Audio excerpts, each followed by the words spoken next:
Welcome to the Prospectors Radio Show, the talk show for our community. Please welcome Rich Cooley, Indiana Gold Hunter Dennis Dayton, Kathleen Biffle, and your host, Tim Grimes. All right, everybody, welcome back to another edition of Prospector Radio. I'm your host, Tim Grimes. Joining me tonight, as always, I got the greatest crew ever. First off, we're going to start with Mr. Rich Cooley. What's happening, Rich? Pretty good. How's everyone tonight? Doing good, man. You getting excited? Oh yeah, I'm packed, ready to go. Got checked in the airport, so I'm just waiting to head out tomorrow afternoon. Tomorrow afternoon. That's when you leave. Yep, I'll be flying to Boise, Idaho. Okay, so we don't have you Wednesday, we don't have you Sunday, and then we don't have you the following Wednesday, right? Correct. So three shows. We'll be missing Rich. Gotcha. So you're all packed. Everything's set. You're excited. An update from Lou. Basically, the only thing I heard so far was the temperatures are in the hundreds during the day and down to 40s at night. Oh, still it'll feel nice in that water, won't it? At 100 degrees. Yeah. I think you won't even realize how hot it is. It's going to be so nice, and you're going to have so much fun being down there dredging that long. You're going to have a great time, Rich. We know it. You know. What else is happening? Oh, not much. Like I said, just getting everything ready for that. That rain ever stopped down there? Nah, well, it did today. Uh-huh. Now, it's supposed to rain for the next 10 days again. Oh, really? So you haven't been able to get in your garden still? A little mushy, and I went in and took all the green beans out, and now I got some tomatoes starting to come in, but they're not turning any color yet because of the rain. Right. Dang. Still lots of potatoes. My broccoli's all done. Green beans are all done. And I'm getting a lot of green peppers now and cucumbers. Mm-hmm. So. Oh, man. It's going to be nice when it all comes in. Yeah, my wife's going to have to take care of the garden while I'm gone. Yep. When you come back, hopefully you have some tomatoes on the table, right? Hopefully. Yeah, 10 days. Well, if it don't rain for the next 10 days, you should be good. But I'm glad you made it here tonight. Now, what you going to do, Cooley's Corner tonight, or nah? No. Nah? No Cooley's Corner tonight because we're going to have Shannon on the show. Okay, gotcha. So, we're going to use my time basically for Shannon. Mm-hmm. So he can come in and let everybody know what's going on up in Idaho. So. Right. Okay, sounds good, man. Well, Rich, I'm glad you made it tonight. As always, and you have a safe trip. Have fun, and Well, take lots of pictures. Give us if you can, if you're somewhere and we're on, give us a call. Let us know what's going on. If not, we understand, man. We'll be looking for pictures and stuff. Yeah, okay. I don't know if I'll have service up there or not. Right. So. Understood, brother. But have a safe trip. We'll miss you for sure. Thank you. You're welcome. Thanks for being here, buddy. All right. Also joining us, we got Mr. Shad Biffle over there. What's happening, Shad? Oh, not too much. How you doing, Tim? Doing good, brother. Did you have fun this weekend? Oh, yeah. We had a good time. I'll let Kathleen share about it. Okay. Hold on. I see. Okay. She's back? Well, then. Yeah, she's back. Well, then, wait a minute. Scratch Shad. Our very own Kathleen Biffle. What's happening, Kathleen? Not much. Okay, not much. So tell us about your weekend. Oh my gosh, we got a lot of gold. Took a nice day off and just dredged and just by ourselves, and it was really peaceful. So what did you just dredge yesterday and today? No, just yesterday actually. Oh, just yesterday. Yeah. Okay. All right. We camped and then left this morning so that we can get home and get some stuff done. Right. Plus, I cut my hand.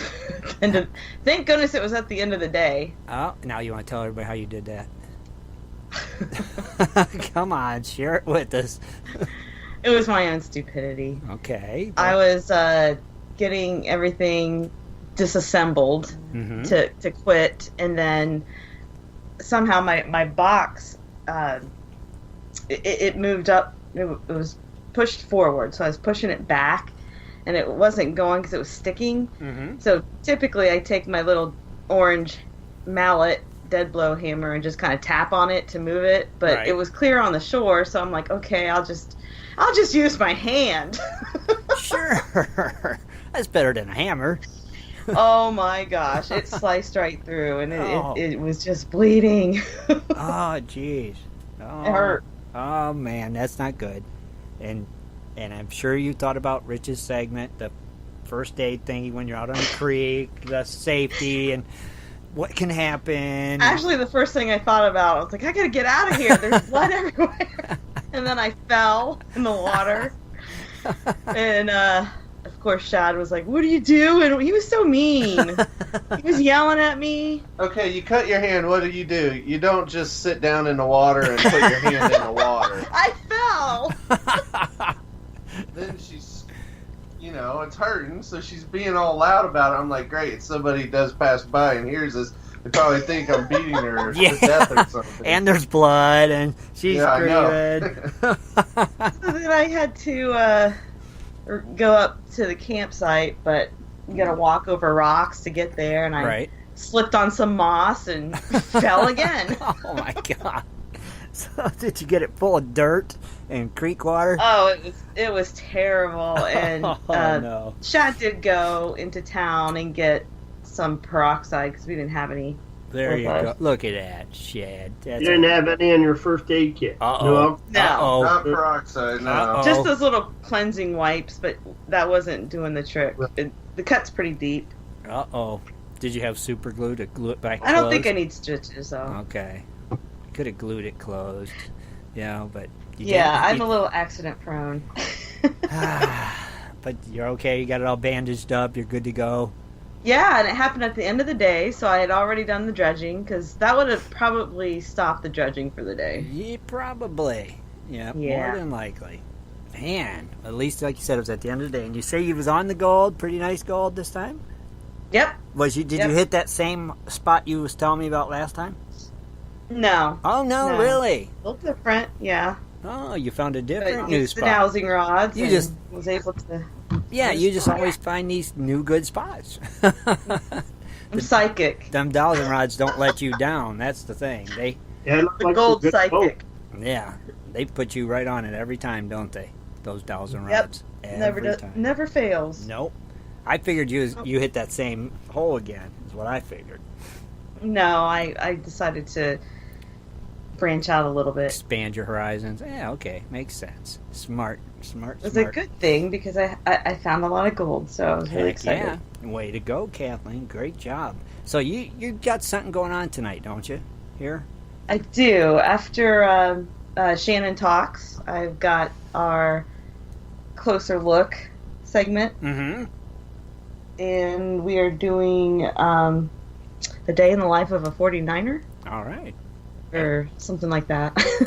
Looking forward to that. It's going to be good. So after Shannon, Kathleen's closer look. That's going to be great. Looking forward to that. And Shannon's calling in at what time, Kathleen? 8? 8. Okay, good. So we'll be ready for that. And then, like I said, we look forward to your segment. I'm glad you had a great time. Glad you was on the gold again. Sorry to hear you hurt yourself, though. Yeah. Seems to be happening a lot to me this summer. Does it? Wow. Yeah. I don't know. I guess you got to take the good with the bad. You're on the gold great this summer, but you're hurting yourself. It was so worth it, though. Exactly. And so it's a wash. You'll take a few injuries. One for the team, Yes. Kathleen. Yes. We got quite a bit of gold. Way to go. I'm happy for you. Kathleen, thank you for being here as always. We're glad to have you. Thanks. All right. Great to be here. Oh, thank you. Also joining us the other half of the Biffles, Mr. Shad Biffle. What's going on, Shad? Oh, not much. Just catching up on things now after being out all weekend. So, I seen your little announcement about tonight's show. Great job. Yeah, very cool. Yep, should be a good show. I'm curious to hear more details. Yeah, me too. Than what they posted. So, yeah, it might be good information. Might be some real good information tonight. We don't know. We shall see. Right? Could be some stuff that we haven't heard about yet. So what else has happened? Did you enjoy your weekend, buddy? Until Kathleen got hurt. Yeah, no, she was a trooper with it. I mean, she didn't just lay down and cry all night about it. I mean, she whined, but it was given every time she bumped it because she did it on her strong. She's right-handed, did it on her right hand, and anytime you hurt your strong hand, you don't realize how much you use it and what you do. So true. Yeah, I mean, we just kept cleaning it, but like I said, by that point, she got out of carrying her dredge up, but she still did help get all the other a lot of the odd and end stuff out of the creek. She's a trooper. She is. And I was running our cons and the cleanup sloughs with a paper towel on my wound. See? Kathleen don't give up. She just keeps plugging away. She is a trooper. Way to go, Kathleen. But good job, Shad, getting her some peroxide. I'm sure you need to make sure you have that in your kit, or Rich will get after you about that. I love that peroxide. I love watching it bubbles up, and cool. I love seeing, when people squirm when they get it. It hurts. It's a good little pleasure. It is. It's cool. I enjoy it myself. It works good, though. Yeah, it does. It gets that crap out So of it. now that's back in with their first aid kit with everything else. So good job, man. But you had a good time. Was you on the Gold this week, Shad? Oh, yeah. Was you? We did very well. It was a good trip. And you picked a new spot, too, as well this week? Oh, yeah. Okay. Yeah, we don't want to... We want to branch out and make sure we have plenty of spots to go to and go camping places. So there you go. Got to wander around. Yeah, that's right. That's like the name. You wander. Good job, brother. Well, I'm glad you had fun. You had a good weekend. Now it's back to the 9 to 5 crap for us. And Yes. You doing anything next weekend, Shad? Or I don't know yet. Don't know yet. Yeah, it all depends. I mean, with the kids, we're getting ready now to back to school preparation. Oh, so that's right. Yeah. We shall see. Okay. Awesome. But, yeah. Now, about the Cronies Club outing. Figure I'll just put it out here real quick. Okay. We did have one person that had to unfortunately cancel for a conflict, but we already backfilled that position, so there's 3 spots open now. And if you've already RSVP'd, you're on the list, send Tim your email address, and he'll send you an invoice. And if you've gotten an invoice, please pay, because it's going towards making sure we get everything prepared for the food the one night, Porta-John rentals, and other things. So let us know if you haven't received one, and Tim will resend it, or just keep the line of communication open, and heck yeah, we look forward to a great time. Heck yeah, we sure do. It's going to be awesome for sure. Now I bet you got your usual spiel, your metal prices and your birthdays. I know you do. Always. Let's see, what did Gold do this today? Well, as you know from Wednesday, Gold did kind of come back up a little bit, but over the rest of the week, it did go back down, and on Friday it closed at $1,222. Okay. So it dropped $1 on Friday's close. $1's not bad. Right. Silver, though, actually went up 10 cents, Tim. Booyah! It's at $15.46. In your face. Silver went up. In your face. There goes that silver charging ahead. It's making its move. And then even platinum went up $4 to $829. But palladium fell $5 more to $923. Dang. It's like a horse. So we'll see what happens this week, because that's some weird movements right there. It is usually so strange. At least silver and platinum trend similar to gold. So I'm curious Wednesday when we do this again. Yeah, me too. What it will look like. It's always like a horse race to see which one moves into the lead or how much. I don't know. It's just weird. But my poor silver, just hanging on. Awesome. But I know you got your birthdays, Dennis. You got your singing voice all queued up. You ready to do this? Oh, I'm ready. You're ready? I'm ready. Now take it away, man. Happy birthday to you. Happy birthday to you. Happy birthday to you. Happy birthday to you. Oh, I love it. That's my favorite part. Dennis, you're struggling on that high note this week, man. That's the part that I really like. I love when he does that high note. A little wore out. All right, so it is July 29th. We have Bazooka Gold, Dan Kelsey, Jason J. Bird Yates, Jeremy Grant, Carl Sadvari, Larry Sil Cockerham, Martin Gale, Miko Huju, Randy Crew, and tomorrow, Al Barnes, Bill Sanford, Chris Blount, Don, Gene Stefani, Joe Jack, Johnny Fields, Kevin Single, Christy, Matteo Sugimelli, and Stan MT. So happy birthday, everyone. Happy birthday, everybody. Great job, Shad, and thank you for being here, my friend, as always. All right, last but not least, we got him. The Indiana Gold Hunter himself, Mr. Dennis Dayton. What's happening, Dennis? Well, I was kind of disappointed in Raymond. I was really looking forward to hanging out with Shad and Kathleen this weekend, wanting to dredge with them. Right. But something come up, so he couldn't go to Ohio to get my truck, because while we were there, we were going to, and my dredge and everything's there, we were just going to go ahead and dredge with Shad and Kathleen and hang out. I was excited. I was looking forward to it. Okay. But I guess things happen, and I'll be going Thursday, Friday. It's my days off for this week, so we're going to head out. So I'll be able to get in the water Thursday, Friday, but I won't be able to hang out with Shad and Kathleen. Oh, yeah, I wasn't sure if you was able to or not. Well, we missed you. Well, I wanted to go. I was excited about it, and then at the last minute that happened, and I was really pissed off about it. But anyway, it turned out after sitting around moping and really wanting to get out. Got a hold of Dustin, and oh my gosh, you talk about awesome. We went to a new property. It's his uncle's place. It used to be an old pit, strip mine, or whatever you want to call it. And we got there, and we were only there maybe 3 hours at the most. So I didn't meet him till like 11:30. And was talking to his uncle. Of course, I knew exactly that there was gold in that area, because it's like right in the line at Pirates Pit. So it's not even a half a mile from Pirates Pit. It's right there. Okay.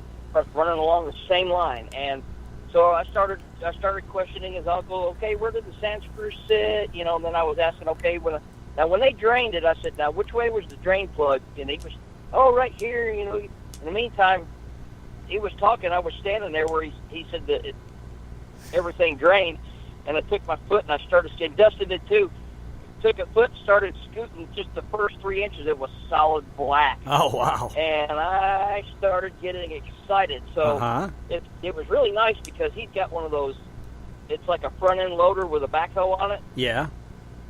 So after looking where the whole place drained and all this kind of stuff, we were sampling here and here, and then finally we said, let's get a bucket from right here. He brought one bucket down, and we ran it. We had some gold, but then the main bucket was where the sand screw was sitting, and the best thing about the whole thing was Dustin finding that gold. That was the most gold he had ever got in one, and I got it on camera too. That was worth everything. The excitement that he had and the dance that he did.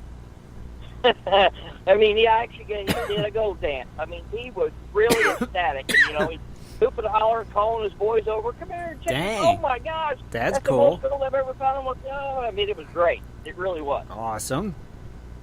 Yeah. So we know there's a lot of gold. And the thing about it, I talked to his uncle, that place has never been, no one's ever panned it or, prospected for gold on it. So it's got, since I think he opened it up in 1991. Oh, there's a lot of material to run. And I posted a picture of just a little, what I got in the header. Okay. Just the miner's moss and a little piece of the vortex matting. It's probably like a 8x8 little small piece. Yeah. And you should check out the picture. It's awesome. I will. I'll check it There's out. There's a lot of gold there. A lot. You should post it on GPS.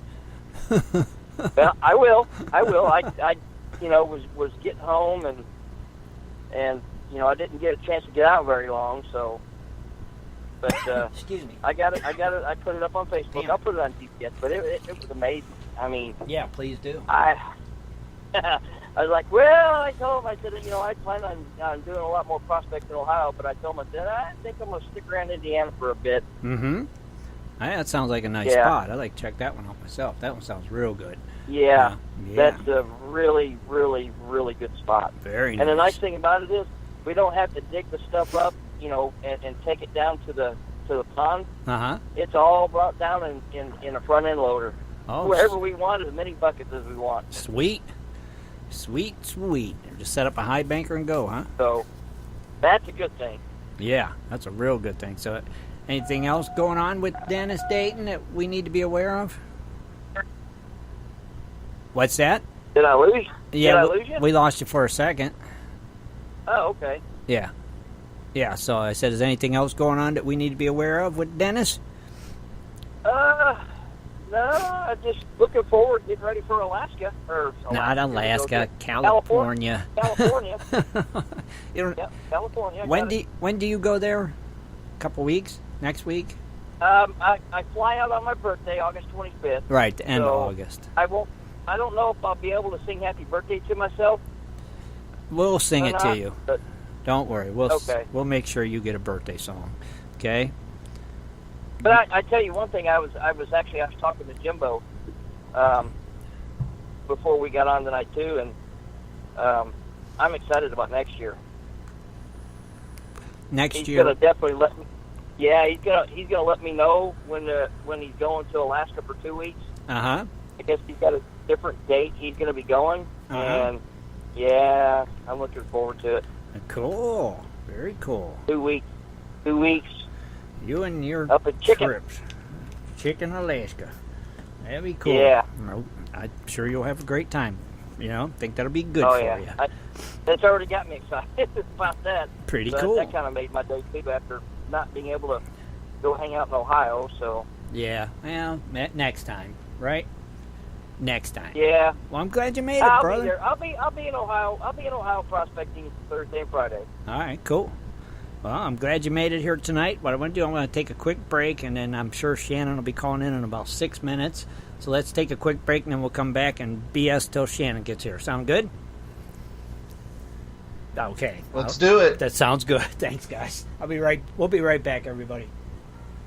Do you like to mine for gold? Enjoy prospecting a nice crack in the bedrock? Enjoy getting outdoors to camp, fish, hunt, and hike on your public lands? You plan your trip, load the gear, grab the dog, put the family in the truck, and drive off to a locked gate. A sign says you cannot enter or access your own public lands. Mining claims and public land owned by we the people are being designated as off limits by our own government every single day. Are you concerned about the direction our government is going? Are you tired of seeing no access, no entry signs on your lands? We are, and we are fighting back. We are AMRA, American Mining Rights Association, the fastest growing small mining advocacy association in America. AMRA is a 501c3 not-for-profit formed by miners, hunters, off-roaders, retired military men, and women to stop the insanity. AMRA was formed to educate, unite, and help the small miners and public land users on their rights. Rights given to us by God. Do you want access to great mining claims? For a small tax-deductible donation to their Miners Legal Fund, your family gains access to proven excellent mining claims across America for an entire year. AMRA challenges the USFS, BLM, EPA, and the other agencies intent upon stopping you from enjoying your own lands. You are who pays these people's wages. It is time they listen to us. We need to unite. And that is what AMRA is doing. As you sit here right now, thousands of acres of public lands are being closed, locked, and blocked from use by you. Are you fed up yet? Join us. Get in on this fight and let's restore America to what our families fought and died for. Freedom. Just visit AmericanMiningRights.com. AmericanMiningRights.com. Also, check us out on Facebook at American Mining Rights Association. AmericanMiningRights.com. Just stopped by on my way home to show you all my gold. You've been digging into some Jimbo's gold pay dirt. Yeah, Jimbo's gold made me a hero. Huh? Got an amazing idea and supplies on sale from Jimbo's website. With bad weather, bored kids, and stressed wife, I threw a panning party for the kids and their friends. All the moms got a break, kids had a blast. Hero. Happy kids, happy wife, great gold. That's why Jimbo's Gold is always my first choice. Did you teach panning or share your prospecting knowledge? Then you are our hero.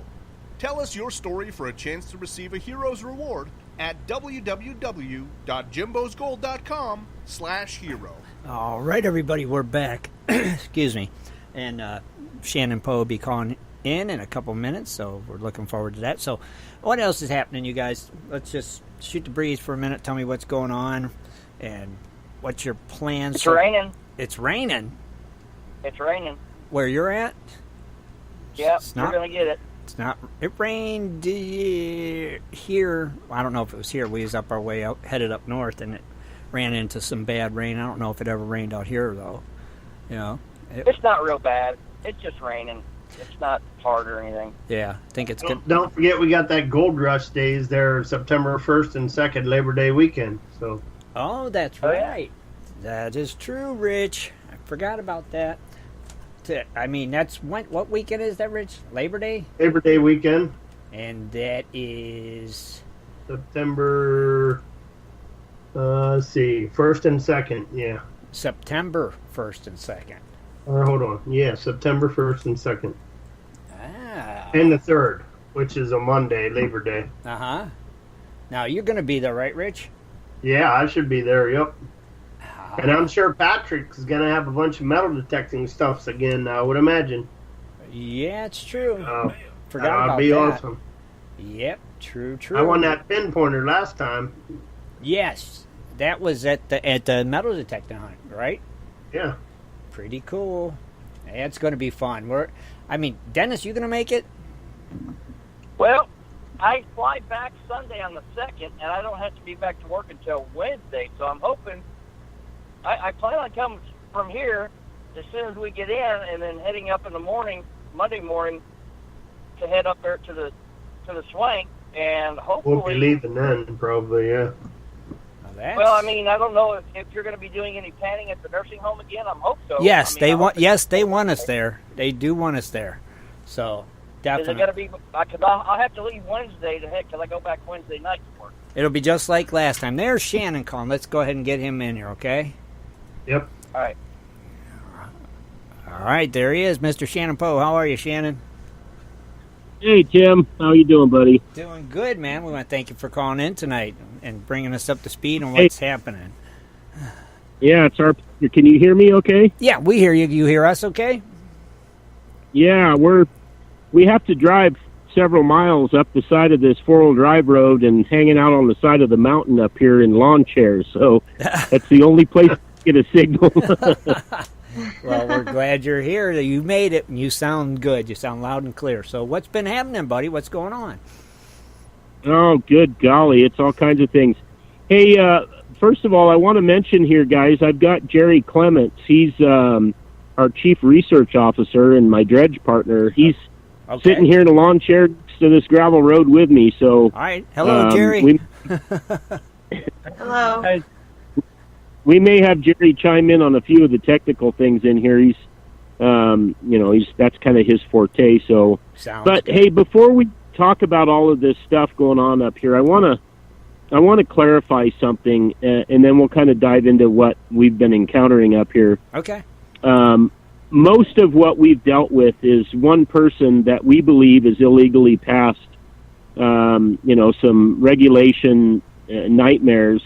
And didn't follow policy, and it's that which we have the big beef with.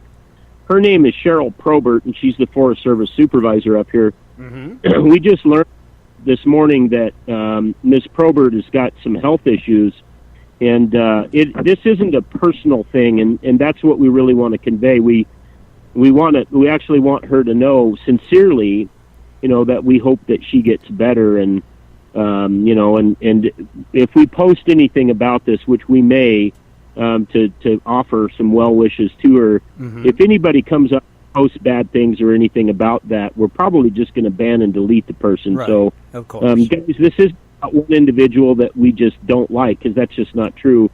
It's a policy issue, and I'll give you an analogy. It's like Mr. Obama, and I'm sure he's a super nice guy. I don't know. I never met the man.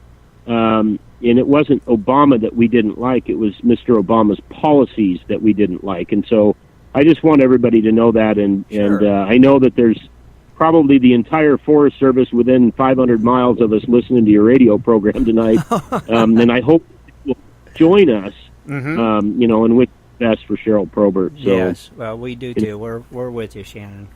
We agree 100%. So, all good, buddy. So here's the thing, guys, is this whole thing, and I know you probably got a lot of new listeners tonight. This whole thing started a couple of years ago when the Forest Service decided that they were going to require the suction dredgers to get a plan of operations called a POO, aptly named. It's basically asking permission from the Forest Service to go suction dredge your real property mining claim. And what triggers a POO is what they call a significant disturbance. And that threshold is never met with suction dredging, especially with the small dredges that we use up here. Like you guys know, you've actually ran them before. So 155 different divisions of the Forest Service that we know about National Forest, and we believe there's probably 155 Forest Service supervisors. Nobody that we have been able to find requires a plan of operations for suction dredging anywhere else in the United States other than Cheryl Probert up here. Okay. So there's three specific things that she has to follow. And the first thing is actually four, is the miner determines whether or not the what he's doing is creating a significant disturbance. And it's a vague term. You really don't know. So what you really need to do is get with the the district ranger, and between the miner and the district ranger, they determine if it's a significant disturbance or not. Well, that's happened 3 separate occasions up here with a gentleman by the name of Terry Nevius. He's the district ranger. Nice guy, lives in Elk City, just 9 miles from where we're dredging. And he stated that he doesn't believe suction dredging is a significant disturbance. He said that on camera. Okay. So Cheryl Probert had produced a letter that had Terry Nevius' name on it. So it appeared like it came from Mr. Nevius that stated it is a significant disturbance, and therefore Cheryl created this whole regulatory scheme where you had to get a plan of operations based off of this letter, and that, whatever reasons that she had was a significant disturbance.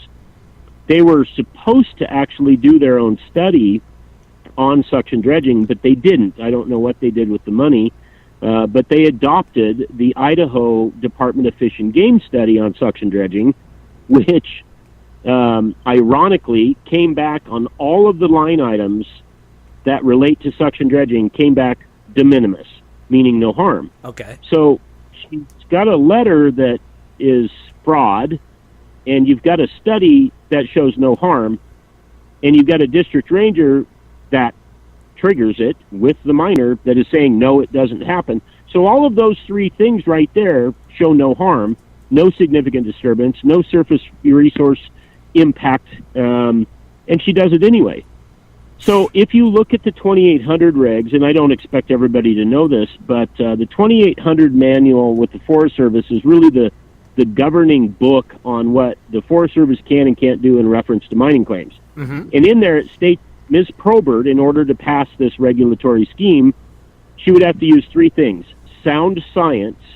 She would have to use the majority of the miners' opinions on whether or not they think that it should be passed, and past experience.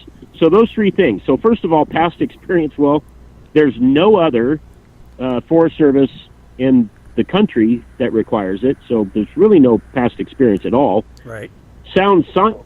The very science that she's using is de minimis all across the board, so that doesn't work. Okay. So the majority of miners, well, when she concocted this little scheme back in January 2016, the miners were unanimous in opposition, and there were a handful of the radical enviro groups like the Idaho Conservation League, who, I don't know if you saw the video, he thinks it's his river, by the way. Yeah. But anyway, yeah. So it was 185 or whatever to 3 or 5 or however many people it was, and she still passed it. So that is what we're protesting up here, and that's why we're dredging. Right. We did get a permit through Idaho Department of Water Resources, which is really all that you need up here. Right. They control the water. It's in their constitution. The Forest Service has even admitted that. So that's basically what's going on, and they've threatened to arrest us. They've threatened to cite us. They've harassed us almost every day, today included. Jeez. And some stuff we'll talk about, some of it we won't, because we're going to use that for a later thing. Okay. And I think you know it. Man, but how are you guys getting anything done then with all this going on?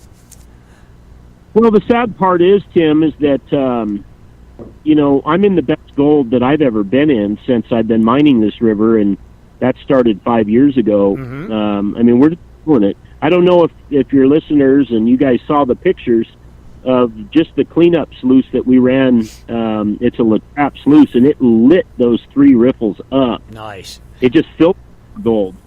So it's a small quantity of gold. So every time that we have to come out of the water and deal with this stuff, go to great or call our attorney, or call a senator, or call the governor, or call the media, it costs us money. And sure. That's, as you guys know, that's how I make my living. So they're actually causing me wage loss in dealing with the harassment. Right.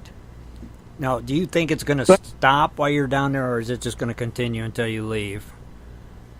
We don't know. Okay. We honestly don't know. It's kind of interesting is that you take Brooks Beagle, who is the law enforcement officer, the LEO up here. I know the guy. I've actually sat down with him many times, even over a meal. He's a really nice guy. I have a lot of respect for him. All of the miners like him. They keep coming out with all this stuff of why he won't come and cite us as officer safety. And let me just tell you how incredibly silly that is. We had a miners' barbecue last night on Leggett Creek. There was probably 30 people up there. Right. He came with his wife in plain clothes to have a barbecue with the miners. That's cool. Do you think he's really concerned about officer safety? It don't sound like it. Wow. That's awesome, though, that he came up there. He's a good guy. He's kind of playing both sides a little bit here, but you can't really blame the guy. He's being told one thing by the Forest Service, and his gut and his integrity is telling him something else. Right. So he's in an interesting situation, and it'll be interesting to see what happens. But yeah, I don't know, man. I don't know if they plan on arresting us or citing us. I honestly, I guess I'm of no opinion. I know publicly, but you would think if they were going to do either of those things, they would have already done it. Is what I'm thinking, but. It just seems like they just keep threatening you, thinking you're just going to pull up and get out of there, and it's almost what it seems like. I don't think they got grounds to fine you or arrest you, or they would have already did it. There you go. You just keyed on the whole thing. We don't look at things from an ideological standpoint. We look at things from a legal standpoint. Right. And believe me, before we came up here, we had a lot of conference calls with a lot of people that are actually, have doctorates in the law, and people that have studied Forest Service, that work for Forest Service, retired federal judges, all of these things. And every single one of them unanimously said the Forest Service does not have a case. And that's why we're challenging them now. Right. If you feel that you have authority, then come and cite us. Right. And, it's obvious that I think that they're in fear of that, because here's the thing, guys, and I'll just give you the real skinny on this. I think Cheryl went a little bit rogue. I think Cheryl has got communications that she has done with the radical environmental groups. We've already learned that ICL, Idaho Conservation League, who was the guy that we actually filmed, he came down and told us it was his river and mining claims aren't real property and stuff, which YouTube famous. He's a nice guy, but he obviously doesn't know what he's talking about. Right. But here's the thing: is that I think, and they've had, I think, Jerry, 9 lawsuits. What's the story? Yeah, we haven't confirmed that, so this is kind of hearsay right now. But we've heard that they've had 6 or 9 lawsuits with the Forest Service, and every one of them have been settled, and it's millions of dollars. Oh, geez. So there may be some financial incentive with the radical groups. And that may actually spook Probert a little bit. into going, okay, I need to listen to the environmentalists instead of following my own policy manual on talking with the miners. She won't take phone calls. She won't answer emails. She won't answer certified mail. And the thing is I think she's done all of this stuff kind of on her own, and the Forest Service didn't really know about it. We had a conversation last Thursday with with one of the head guys. He's out of the Western Division office, or I don't know what do they call that, Jerry? Whatever, in Missoula, Montana. And he had given us, when we talked to him, he was saying, "Oh, we've been hearing that the miners love Cheryl up there, and she thinks she's doing a great job." Well, as you guys can imagine, we know every single miner on this river, and we've been talking to them for 2 weeks, and there ain't a single one of them that thinks she does a good job. In fact, they kind of think the exact opposite. So we informed him, in a very polite and professional manner, of what the story really is. So now he's got both sides, and I think that looking at this going, well, holy cow, she's really made some mistakes, and she hasn't really been, shall we say, less than honest with her own peers. They should be asking a whole lot of questions, and here's why. We did, and you guys know this, we did a FOIA request on this national forest a few years ago about this dredge scheme. And whoever put the FOIA package together, we got 800 and some pages. In the back of that stack of documents were several documents that were stamped with a red stamp that said confidential, not for FOIA disclosure. And I'm not going to say what was contained in those, but there was very, very clear somebody didn't want us to see those, but we were provided those anyway. Gotcha. And like I say, I'm not going to disclose what it is. Right. But here's the thing is, and we will use these documents at some point. Here's the thing is the Forest Service should be asking Ms. Probert what she is concealing and why she is concealing public information from the public on a federal FOIA request, because the retired federal judge that we showed these documents to, not only was he appalled, he was really pretty angry, because it has nothing to do with national security, personal information, or any of the reasons why you wouldn't disclose those. Right. It's pretty egregious, man. That's all I can say, and it will come out publicly. So if I was the head of the Forest Service, which they're probably listening, I would be calling Cheryl going, what else are you hiding, and why are you not releasing all of these documents? Why are you doing these things, and why aren't you talking to the miners? Right. I mean, it's trying to figure out what's she hoping to gain from this. That's what I'm thinking. What is it that's her final outcome? What do you think she wants, Shannon? Just to stop all this in general? I don't know, Tim. I mean, I don't. I've met the woman. I've looked her in the eye. I don't know what her motivation is. I don't know what her ideology is. I don't even really care what political party she belongs to, and I have no idea. I don't know whether she just hates suction dredgers, hates miners, or just is, bowing to the environmental groups. I don't know. It's one of the three, most likely. Most likely, yes. It's just, I don't know. It's always strange. It seems like there's a deeper thing that they want when they want to get us out of the water, take away our rights to dredge, just take away our rights to mine in general.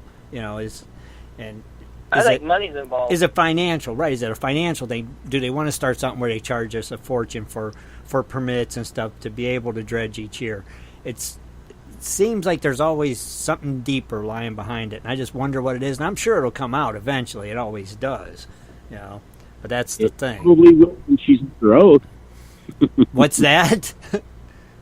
It probably will if she's put under oath, won't it? Right, yes. Well, hopefully, yeah. But it's like, I don't know, it's strange. So what's your plans for the rest of your trip? You're just going to keep dredging, right? That's the plan. And we're in really good gold. We're about, when we start out, it's about 18 inches deep. Okay. And we've got about, Jerry, 5 feet of overburden. In some places a little more. And, a couple of big rocks in there, maybe about the size of a coffee table, and it takes 2 guys to move them. And underneath that, the top of the ground, the overburden is semi-loose. And then as you get 2 feet from bedrock, you hit hard pack. And then when you hit bottom, you hit what we call coffee creamer and creamsicle, which is kind of a reddish orange, kind of a clay powdery layer, and there's all kinds of gold in that. And then the cracks are all loaded full of pickers. I mean, you can see in the picture that we posted on our Facebook page that that box was, it had 100 and some pickers in there. We didn't even try to count them. We didn't even try to pick them out. We just clean it out, go back to camp, pan it out, put it in a bottle, Man. That's kind of... But we did want to do this, is that Jerry and I had a little epiphany on the way up here, is that if people go out to our Facebook page on American Mining Rights, and they found about 3 posts ago, we put up a picture of a La Trappe sluice box. Okay. And that we really kind of zoomed in on the top 3 riffles. If you guys can tell us how much, whoever your caller wants to, in either a caller, they can do it online, I don't care, however you want to do it, we're going to send that person 2 T-shirts and an AMRA hat if they can guess how many grams we got that day in that sluice box. How many grams you got that day in that sluice box? You want them to answer on your Facebook page, or, They can.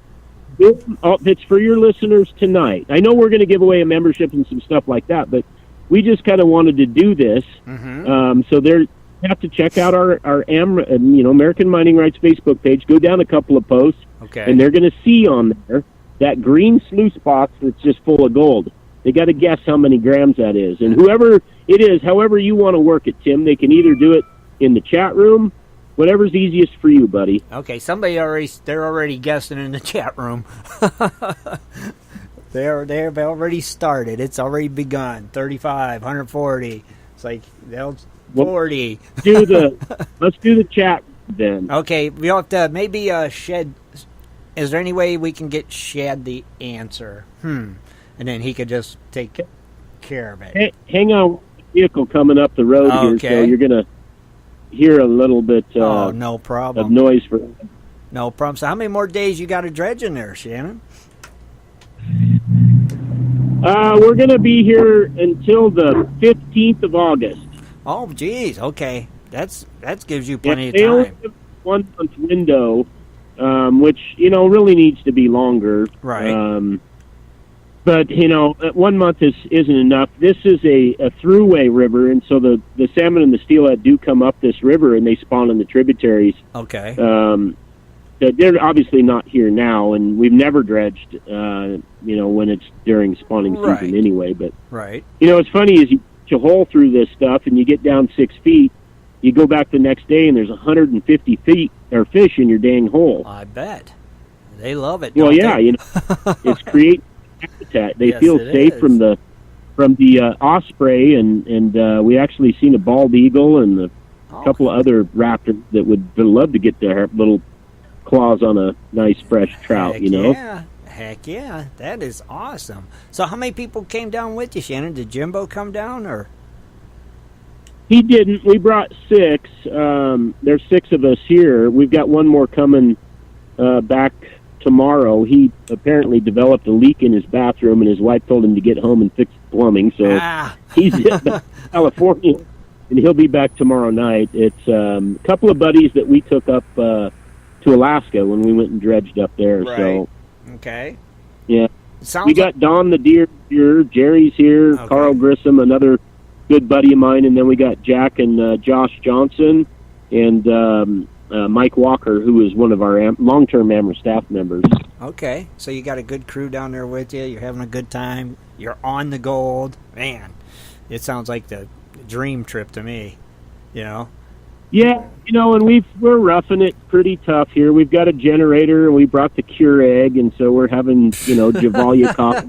You guys are glamping. You guys got the Keurig. Really? You guys got a Keurig down there? Hell yeah. Oh my we actually God. took it to Alaska and brought it back from Alaska. We liked it so much. I remember you said you picked one up for Alaska. It's like, okay, I thought you might have left it there. That sounds like it's an item that goes with you on all these trips now, a Keurig. I like my Keurig. And not only, You gotta have your coffee in the morning. Come on. Yeah. Yeah, but a Keurig, Kathleen? Hey. All right. I won't make fun of it. That's okay. To each his own. But it sounds like you're on the gold better in Idaho than you was when you was up in Alaska. It sounds like you're really doing great, though. You know?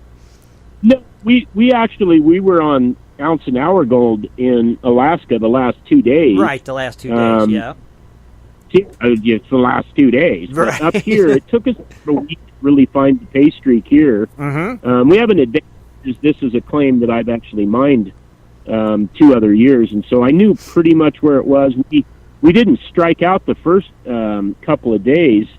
We just didn't get the quantity that we really wanted. Right. And so we moved out, to another spot and found it. Jerry jumped on that and found it within the first, hour and a half, I guess, because it didn't take him long to punch the bedrock. So anyway, yeah, we've been in it since. But the funny thing is the pay streak, we had the dredge tied up, and the pay streak, we kind of chased it around back towards the dredge, and I think it was day before yesterday, we get done cleaning up the bedrock, and I pointed above Jerry's head. He looked up, and the dredge was literally above his head. We dredged all the way in a full circle right back underneath the dredge. Wow. How much dredge time you get in a day? We start out about 9 o'clock in the morning and finish about 5. Okay. Kind of interesting. We've had really good weather. It was almost 90 here today. Mm-hmm. And water, it warms up in the afternoon. So I'm wearing a Farmer John, but I'm wearing a couple of kind of insulated exercise type shirts, instead of a full top 7 mil. Right. And little chilly in the morning, but if you keep moving, you're okay. And then by the afternoon, it actually feels really good because it warms up the water does probably 6 degrees. Okay. Yeah. Pretty nice. Now, oh crap, I just lost my train of thought. Are you guys actually on an AMRA claim, Shannon? Is that where you're doing your mining? We are, and we have other AMRA members that are actually dredging there and doing really good as well. Okay. Nice to know. See? Another one of them great AMRA claims. See? Man. Well, we've got quite a few in this river now. Mm-hmm. I don't know how many. 7? 7 claims on this river 7 now, claims yeah. on that river? Very nice. Very nice. Are you just going to be sticking at the one, though, while you're down there for this trip? You're just working that one property? Yeah, we worked one of the new claims that we picked up down below and found out it was boulder bound. And unfortunately, due to the regulation, they won't let you winch. And so there were rocks that were just too big for 2 people to move. Uh-huh. Plus, figured out it was going to take... I punched an 8-foot hole in the first day and never reached bottom. Oh. And as a matter of fact, we covered a boulder the size of a Volkswagen down at about 8 feet. So we know it's 15 to maybe 20 feet to the bottom. Okay. It's never been dredged. It's never been drag lined. It's all virgin ground. And, man, if you could get to the bottom of that, you'd probably have 5 to 10 ounce days. Wow. Yeah. But since you can't winch, we couldn't work that claim. So we pulled up the dredge and then ran it upstream about 9 miles to the Sasquatch claim. Uh-huh. And we've been since. So but it produces really good gold. It's very, very consistent.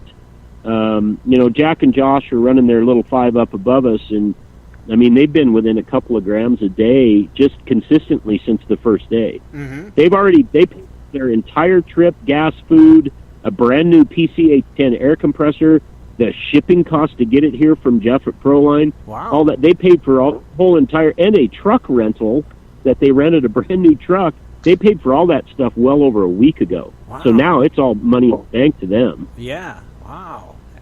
Hey, Shannon, someone in the chat room is asking, how many states does AMRA have claims in? Jerry, Colorado, Arizona, Oregon, California, Idaho, and we actually lost the 2 claims we had in Washington, so 5. Arizona, Colorado, Idaho, California, and Oregon. 5. Yep. And I think we have it's got to be close to 100 claims. We'd need Tom Mitchell, our claims manager, or Stacy, to validate that, but it's about 100 claims, so. Wow. Yeah. Very good. Good time. Now, can you explain why can't you winch rocks down there at that other claim? What's the reason behind that? Question.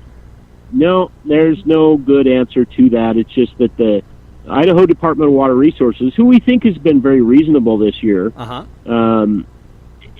a few things that we've already told them we'd like to sit down with them and talk about, which they will, and they've agreed to. And that's one of them. It's kind of ridiculous that you wouldn't be able to run a winch here to move a rock. Right. And, especially if it involves the miner's safety, which is really the key element here, right, is, you get down your feet and you got a big rock above your head. That needs to go somewhere and not on your head. Exactly. Agreed. It just seems strange. I think that, those will be topics of discussions for next year. And, that's our beef here, Tim, really is with the Forest Service not communicating with the miners. We've tried calling Cheryl. The miners have. We know of a miner here that we're helping right now that for 3 years has been trying to get a POO, which they're supposed to respond to in 30 days, and 90 days is kind of a long period of time. He's been waiting 3 years to get a permit to mine his placer operation. And the last time he actually got through to her and she picked up the phone, he said, look, I really need some clarity on this, and she hung up the phone on him. Oh, my gosh. So it doesn't sound like a public employee that really understands their role, is that their role is to manage the public lands for us, right? Who actually own the lands, and so it's kind of unfortunate. Yeah. It seems like it's just all like one way, She just wants it that way, and that's it. It's just bad. Why. What's that, Shannon? And nobody knows why except for Miss Probert. Right. Right. I don't know what her reasoning is, but I can tell you this, is that in my legal opinion and in the legal opinion of about 15 others that are attorneys and judges and people that have actually written books on the Forest Service, all agree unanimously that what she's done here is illegal. Right. And so that's why we think that they're not citing us. It's kind of unfortunate. If they did cite us, that would bring a whole new level, I think, to what the issue is here. Mm-hmm. And I don't know that they're prepared to do that. Well, obviously not, because I think they would have already done it. Now, Shannon, I have to ask, obviously you said you had that big barbecue, so there's a lot of miners out there working their claims around you. Have they been receiving the same attention as you guys from AMRA? Nope, they have not. As a matter of fact, there's some very specific things that they're targeting just our AMRA crew, and one of them is they gave us, what was it called, Jerry, a notice of violation or some such thing. It was a violation piece of paper that put in there that, about occupancy, and that it was a misdemeanor that we were camped, or potentially going to be camped beyond the 14 days, and we'd only been there, 6 or 7 days or some ridiculous thing. I don't know. Maybe they're the amazing Kreskin and they can see into the future. It's just astounding. I mean, that's blatant harassment when you're coming out and giving notices of violation for a misdemeanor on something that they're considering a crime. That hasn't even happened. Yeah. And not only that, is that by law, and I'm astounded that they even allowed the Forest Service to come out and pass this out. By law, if it's reasonably incident to your mining operation, you can camp much longer than 14 days on your mining claim. And that's exactly where we're camped. And I don't even think, we're probably over the 14 days now, so we're probably right at it. You know what? And so maybe, actually, we're a couple of days shy. Maybe they'll come back in a couple of days and harass us some more and threaten to arrest us for camping on our mining claim that's allowed by law. Yeah, I was going to say, why can't you camp on your mining claim? It's your mining claim. Well, you can camp on it as long as what you're doing is mining, and that's exactly what we're doing. Every single day we are mining, trying to make our living off of the gold that we obtain on our mineral estate. And so it's kind of astounding is that, it's obviously just harassment and it's intimidation, Tim, like you say. Yes. But maybe they think you're going to take all the gold, Shannon. Yeah, that's what it is. They think you're going to get all the gold, and they want you to leave. That's we hope so. That's what it is. Real quick, Shannon, we've gotten a ton of answers in the chat room on the gold count that was in that sluice box. So, what's the answer? And I'll search through all the posts. Okay, well, shut it off now so nobody else gets to respond. No more responses. Okay. All right. The answer was we pulled in about, 5 hours of runtime, Jerry? Yep. 63 grams. 63 grams. Holy cow, wow. That's awesome. I'm coming down there with you, Shannon. All right, well, so far, we got a few really close. I'll get the names while you continue on and announce the winner. Sounds good. So what's... All right, hey, Shad, send Stacy an email, whoever wins and what their shirt size is, their address, and we'll send them 2 shirts and a hat. Awesome. You got it. Very cool, Shannon. Thank you, buddy. The USFS logo with a red slash through it. Okay. So what's the plan for the rest of your stay there? You're just going to keep on doing what you do, right? I mean, nothing's going to change. Not unless if they continue to harass us. I mean, all we're doing is we're documenting just like everybody else is. And as a matter of fact, Jerry and we were talking about that today. We're kind of thinking about maybe just taking a few days off from dredging. Uh-huh. And maybe just poking around a bit. Maybe kind of just go invisible for a few days and see what's going on. Because we learned some things today that had we not been out of the water, we wouldn't have known happened. And we learned that, so we're kind of thinking we might just become the little birdie in a tree for a while, for a few days, and just watch. That might be a pretty good idea, too, You just never know. Yeah, well, the part is it costs us money, but you know what? I think it would behoove us to know, exactly. This is true, too, but like you said, what's odd is that they're only harassing you guys and not everybody down there. See, there's a method to their madness, I'm sure, and it's... I don't know. And obviously they probably just looking at the license plates and stuff like that, seeing you're from, California and stuff, and they figure they'll just target you guys, right? Yeah, and it's illegal. Right. The sad part of it is as you guys know, we think some of the toughest people on planet Earth are the USFS firefighters, and they're some of our close friends, too, that are the guys. And as a matter of fact, they're fighting fires up near our shop again this year, now. Oh, my gosh. We speak. Wow. The claim that we Kathleen and Shad and Dennis to, the fire's only a couple of miles from there. Oh, wow.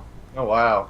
That's part is that the issues that we're dealing with and the people that we're dealing with at this illegal regulatory nightmare that they created gives the rest of these good folks a bad name, and that's the sad part. Yeah. It's kind of like Brooks Beagle. We really like Brooks Beagle. We like Terry Nevius.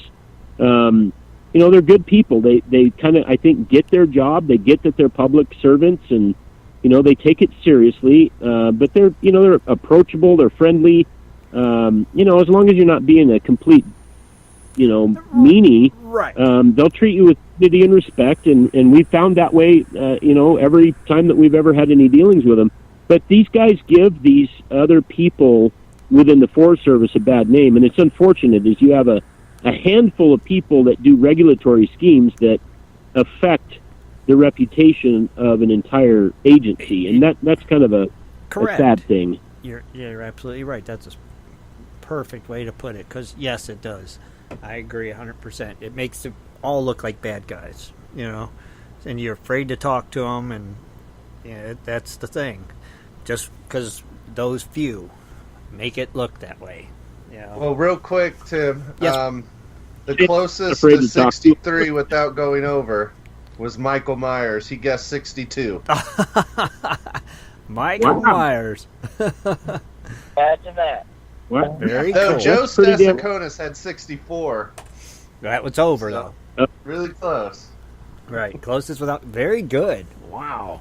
It was 63 grams, and we've got a 62 and a 64. That's a tie. Oh. You hear that, Shad? All right. Tie. We'll send it. We'll send it to both of them.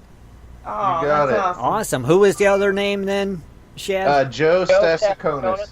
Joe. Joe Stasakonis? Yeah. I know Joe personally. I know him very well. I even know his dog very well, and his wife very I love well. his dog.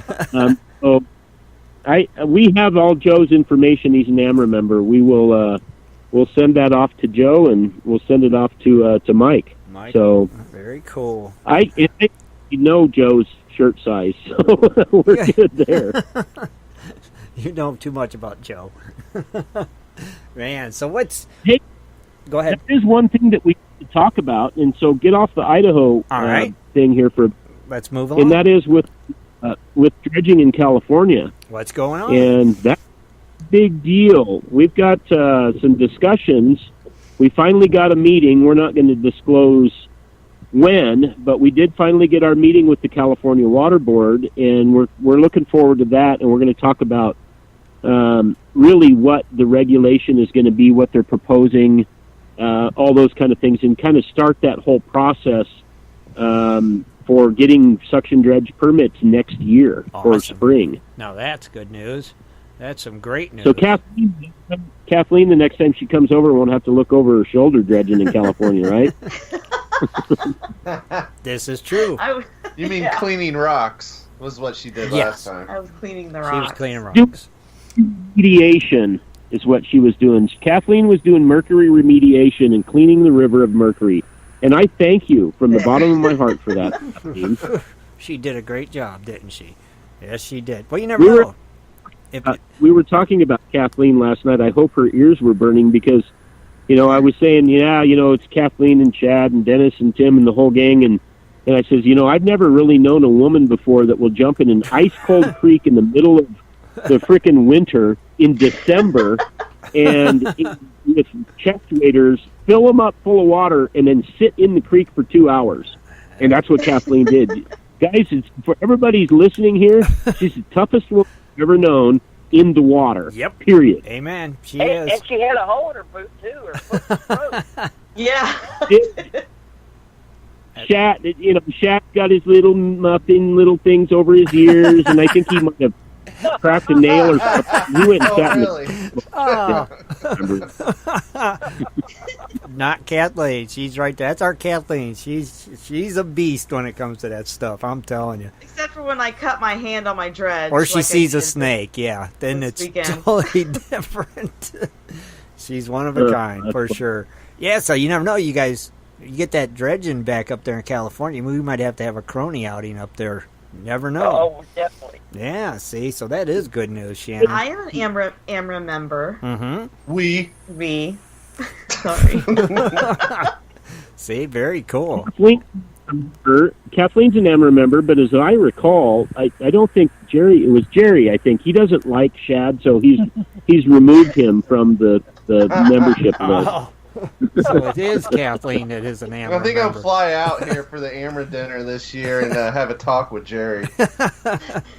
Little one-on-one, Shad? Yeah, a little hard. Yeah, you guys, we've got some really good videos. The video that we got the video that we shot and we played down in L.A. last month or 2 months ago is pretty good. But guess what, guys? We actually brought the Sasquatch costume up here to Idaho. God. It's in camp now. So we're going to do messing with Sasquatch. And we got some pretty good ideas. Sasquatch is actually going to go dredging. No way. Oh, yeah. Full mask, underwater, the whole shebang. With a Coke and a beef jerky? Oh, I got to see that. Yeah, let us know when you get that one up. Oh my gosh, that sounds awesome. A dredging Sasquatch.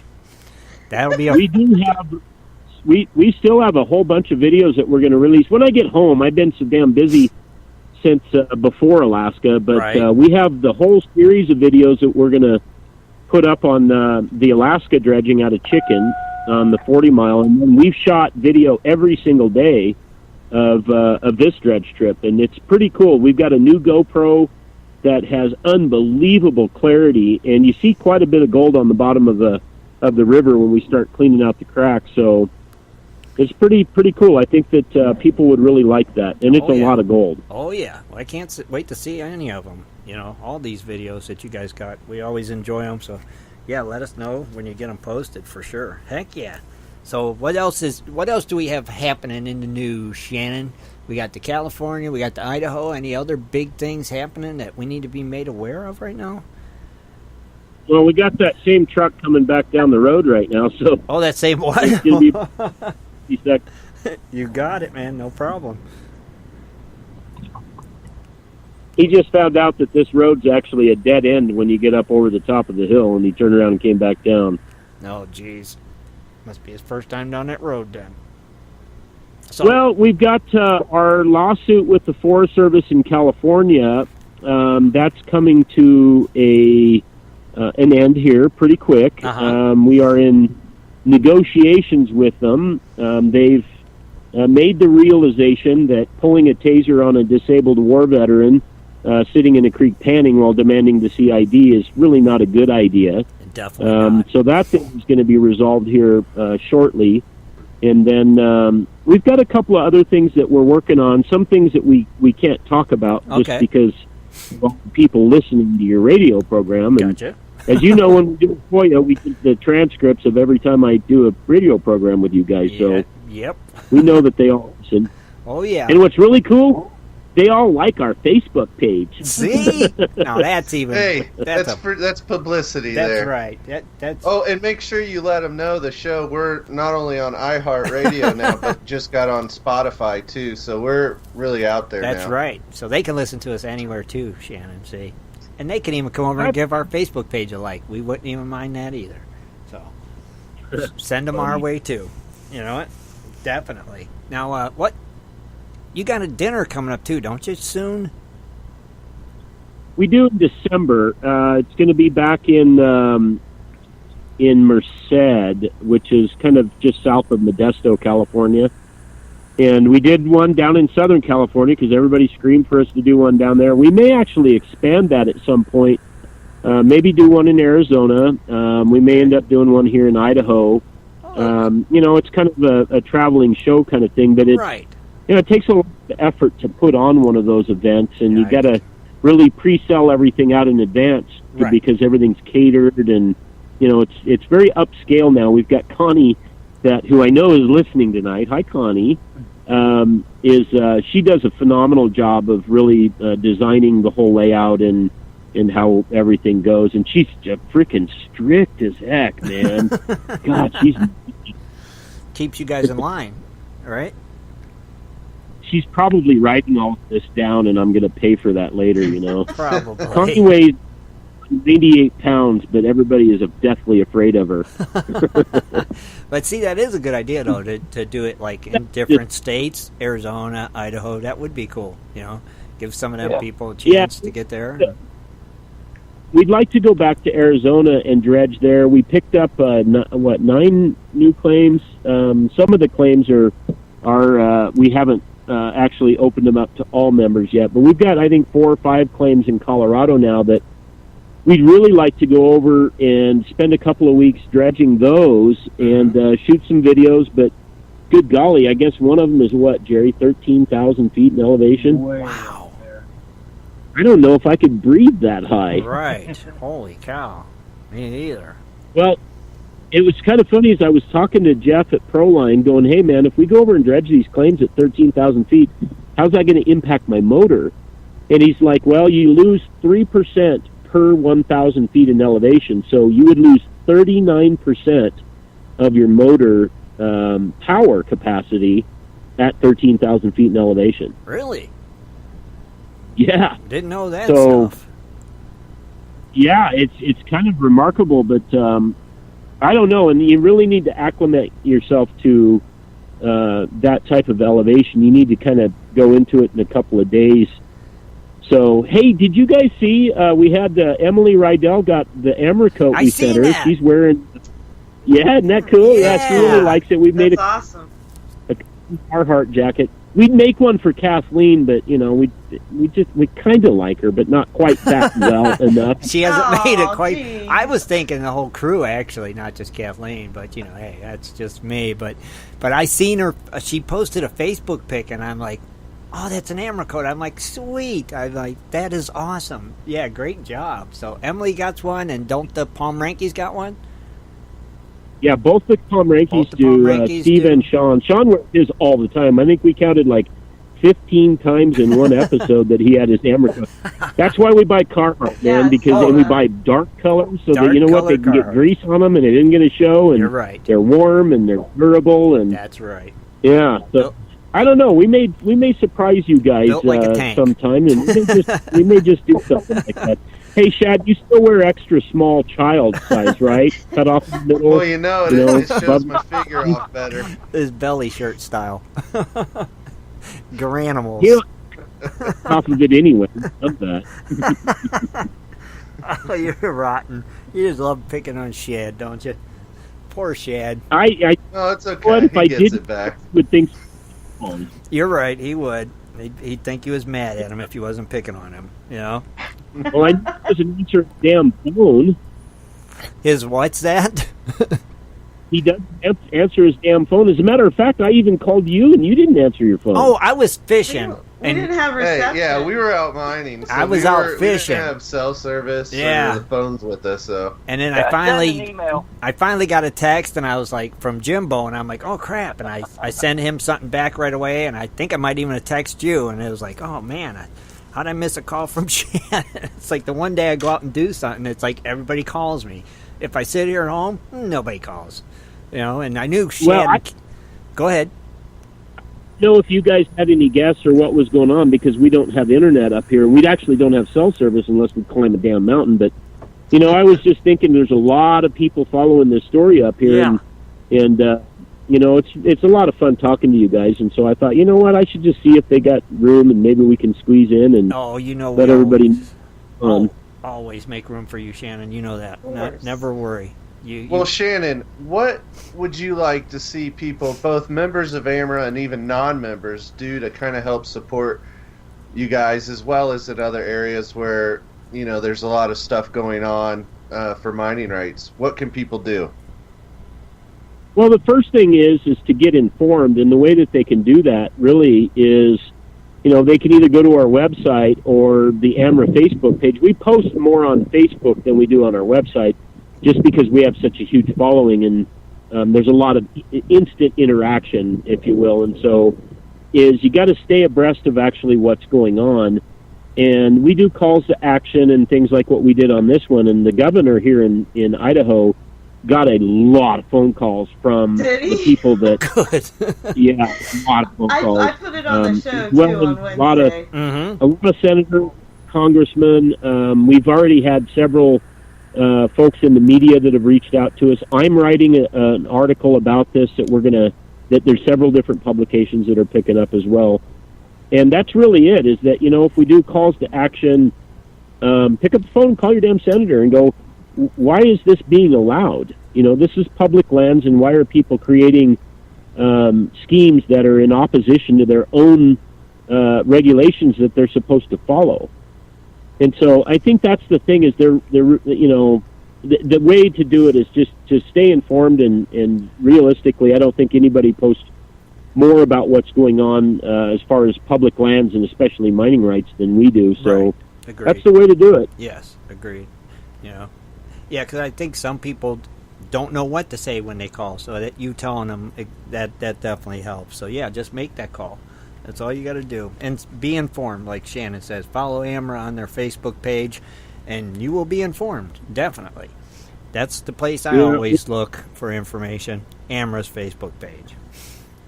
Well, we're trying to post every single day up here and trying to keep everybody abreast of even the issues going on in California. It's kind of tough being stuck down in the bottom of a canyon, with no electricity or anything. But, we want to keep everybody abreast of what we're doing. Mm-hmm. You're doing a great job getting the information out, and we all appreciate it. That's for sure. And we, like I said, we appreciate you being here tonight. I know you're sitting on the side of a road up there in the hills, and we're glad you made it, brother. That's for sure. And sharing all this information with us tonight. Great job. Now, somebody asked in the chat room about, oh, crap, where's it at now? It was about, do you have access to the ore dumps on the AMRA claims? Are the ore dumps available on the AMRA claims? Well, we have some claims that have load mines on them, and so there's tailing piles on a handful of our claims. We have tailing piles, and anything that's on the mining claim itself.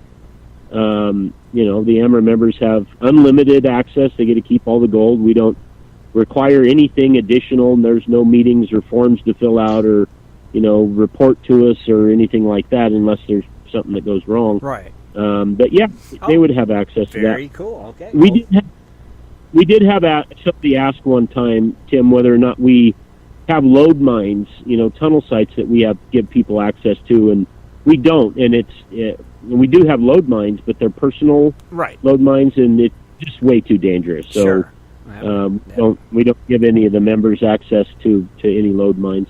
We do have one, as a matter of fact, that just comes to mind that is pretty cool, because I was poking around in the tailing pile, and I found one rock. I just reached down in the tailing pile, and it had visible gold in it, and that is on Rich Hill in Arizona. Oh, wow. And I was with Jim Hamilton. I found it, yeah.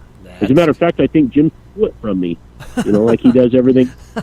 That sounds about right. It goes in his Jimbo's gold. Yeah. Well, that's cool. I'd like to check that place out. AMRA's got some great claims, that's for sure. So that would... We need you guys up, Tim, and get you in the ghost mine. That's what I want to see, yeah. That's what I want to see. And Kathleen, yep. Yeah, I don't know why you guys want to go and hear ghosts, because it scares the bejesus right out of me, man. It's good for the ticker. Keeps our hearts going. That's why we want to go in there. We want to check that out. That is the coolest. Without a doubt. We're going to get Kathleen in there with her dowsing rods and her pendulum and stuff like that. And yeah. There you go.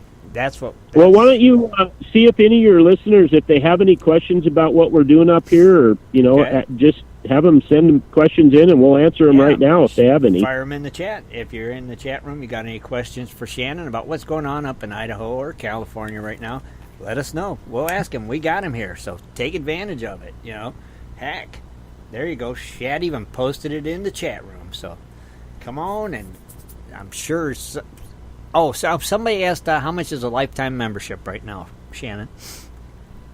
A lifetime membership is what, Jerry? $2,500. Unlimited. Lifetime members have a little bit. They get other benefits as well. We do some very special things for the lifetime members. Let me put it to you that way. Okay. A regular AMRA membership, and of course, all of this is tax deductible. We're a nonprofit, but a regular AMRA membership is $200. We are trying to expand into other states as well with claims, but the one thing is that, and I told you guys when I first met you, we never ever pick up a claim to say we have a claim in an area. That's why we don't have any claims in Nevada, is because we mined, 15 locations now, and we've never found one that really meets our expectations. So we believe somebody should be able to go to an AMRA claim, mine it, and be able to pay for their lunch and their gas to get there in that day. Okay. And so if we can't do that as professional miners, we won't pick it up. Oh, now somebody said, I will donate claim. Do I get a membership? Absolutely. The way that we do that is AMRA doesn't actually own any mining claims, probably to the disheartening thought process of the federal government listening right now, is that they're all donated access. So AMRA doesn't hold any or own any mining claims. I've donated almost all of my claims to access to AMRA. Jerry has, Connie has, as well as about 80 other people, Tom Mitchell, Jimbo, anyway, so what we typically do, depending on the size, the location, all of that, is we give that person who donates the access a 5-year membership, and then if they're happy after 5 years, we extend it another 5 years and another 5 years. And so it turns into a lifetime membership. We also have a little agreement that we have them sign that if at any reason whatsoever at any time they decide, you know what, I want to pull this, it's literally a phone call that they make. That gets removed from the AMRA website that night. We don't ask any questions, and you know what? Because, sometimes people need to sell their mining claims for medical expenses or, whatever reason, and we're very sympathetic to that. So, but it's allowed us to grow at the rate that we're doing now. So if somebody wants to do that, Tim, we would be very open. It's something they will have to have a conversation with Tom Mitchell. He's our claims manager. He's on our board of directors, and they can send an email directly to Stacy, and it's Stacy S, as in Sam, at AmericanMiningRights.com, or they can just go to our website, AmericanMiningRights.com, click on Contact Us on any one of the pages, and that email goes right to Stacy as well. Awesome. Okay. Yeah, he said he will be in contact with you, for sure. What state, Tim? I don't know. What state would that claim be in? Let's see if he answers. Now, somebody else asked that for California dredging, if it comes back, do we need to get a permit for patented property when dredging comes back? Yeah, I'm going to let Jerry field that. Okay. Patented property is just a different way of saying private property. When a patent happens, it actually turns into private property in the individual's name. The deed goes in his name. So that also goes on the books for the county that it's in. So that'd be a county issue. If the county requires it, then it'd be a land use county issue, not a state of California issue. Okay. But a lot of counties follow state law too, and they apply. I know Mariposa County, where we're at, they basically, because it's a small county, they adopt all of the state policies, if you will. So. Okay, and that claim would be in Idaho, Shannon. Oh, really? Cool. Yeah. We'd probably be interested. So. Okay. In awesome. Shoshone County in Murray, Idaho. So. Okay. We know where that is. It's Shoshone, but that's okay. Okay, thank you. Thank you. Hey, Shannon, have another question. Brian Better wants to know, do you guys cover nationwide issues, or is it more centralized out in the West? Well, we try to focus on, our whole philosophy is about public lands with a more of a laser focus on mining rights, and there's only 19 states in the union that you can file a federal mining claim on, which really where the mining rights apply to. Yes, we deal with the entire nation. We've dealt with things on the East Coast, and you guys are so backwards screwed up on the East Coast. It's not even funny. But we have got involved with some GPA chapters, with some other clubs and some other groups.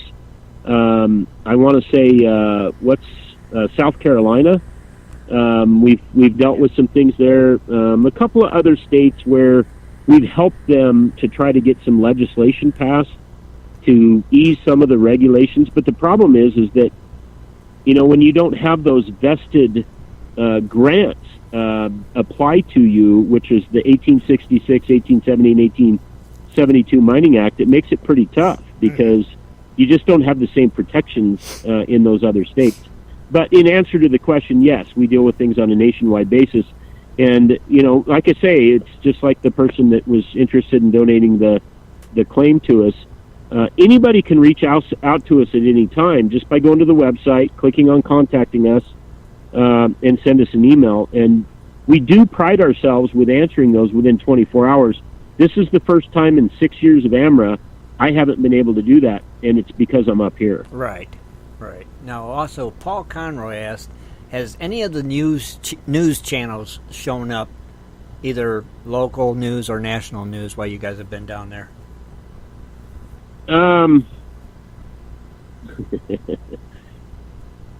Maybe. Okay. That was a mischievous laugh there. Yeah, it was. You have some media that we are in contact with. Let me leave it at that. Okay. And you know, if something does hit the TV, we'll share that on our Facebook and our website. There's quite a few media organizations that do, you know, internet print, and some of them are very, very popular and well known that we are talking to. And as a matter of fact, I have to call one of them when we get off the call tonight. Oh, okay, very cool. And I know you mentioned this earlier. Somebody, Douglas Ferguson, asked, when is the next dinner? He said, great raffle. Just wonder if you got the date yet. It's December 1st. December 1st? At 5 p.m. to 10:30 p.m. It's on our events page. So if you scroll down on the left at the bottom, you'll see it there. Good job, Shad. Has all the details and location for you. Good job, Shad. Thank you. Man, Shad's on the ball tonight. I mean, you're going to stump Shannon eventually, and there's only one other person sitting with him right now to help him out. And he can't phone a friend. You know, he's on the only phone he's got, so... Gotcha. Good job, Shad. Ow, buddy. Good gosh, man. You know what? Just for that, I am going to send Kathleen a Carhartt jacket. And you know what? And she can wear that probably all around the house. Oh, yeah. And you're just jealous. Oh, yeah, definitely. Yep, she can wear it while she's out there taking care of the koi fish in the colder months. And oh, yeah. And we're gonna embroider her name on it too. There you go. Uh-huh. Oh, there You're welcome, dear. There's your birthday present. Oh, mercy, Shad. That's Shannon, you guys got another question for you. I guess this happened in Northern California. There was a miner diving, and while he was underwater or something, and got yanked out by his airline while dredging. Have you heard about this issue? That issue? We just heard about it yesterday, and I just read about it yesterday, and we have another one of our board members, Matt McAuliffe, is reaching out to try to get the details. That was a secondhand information that was posted, and it wasn't by the person that it actually happened to.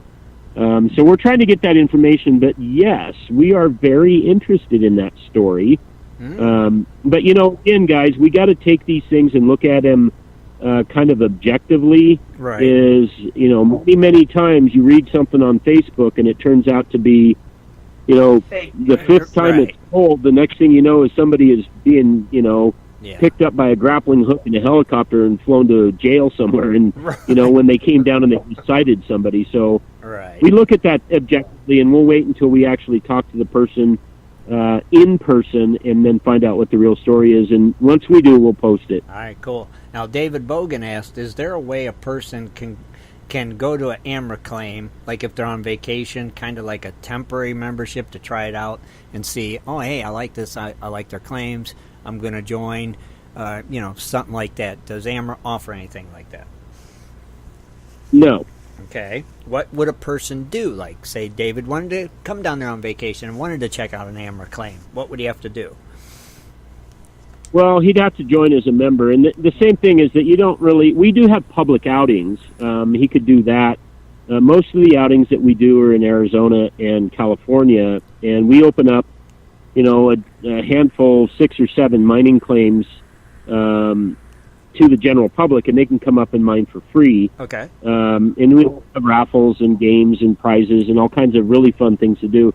That's really the best way. And the reason why, guys, is it's just really kind of an industry standard, is pick up the phone and call the GPAA and go, hey, I'd like to go out and mine your claims and see if I like, you know, the GPAA before I join, and see what they would say. Or any gold club, right? You know, that's not a public outing. It's just something that's not done. And, right. You know, you got some pretty severe liability issues. Our attorney had a cow when I even brought it up about maybe creating a program like that. So we just don't.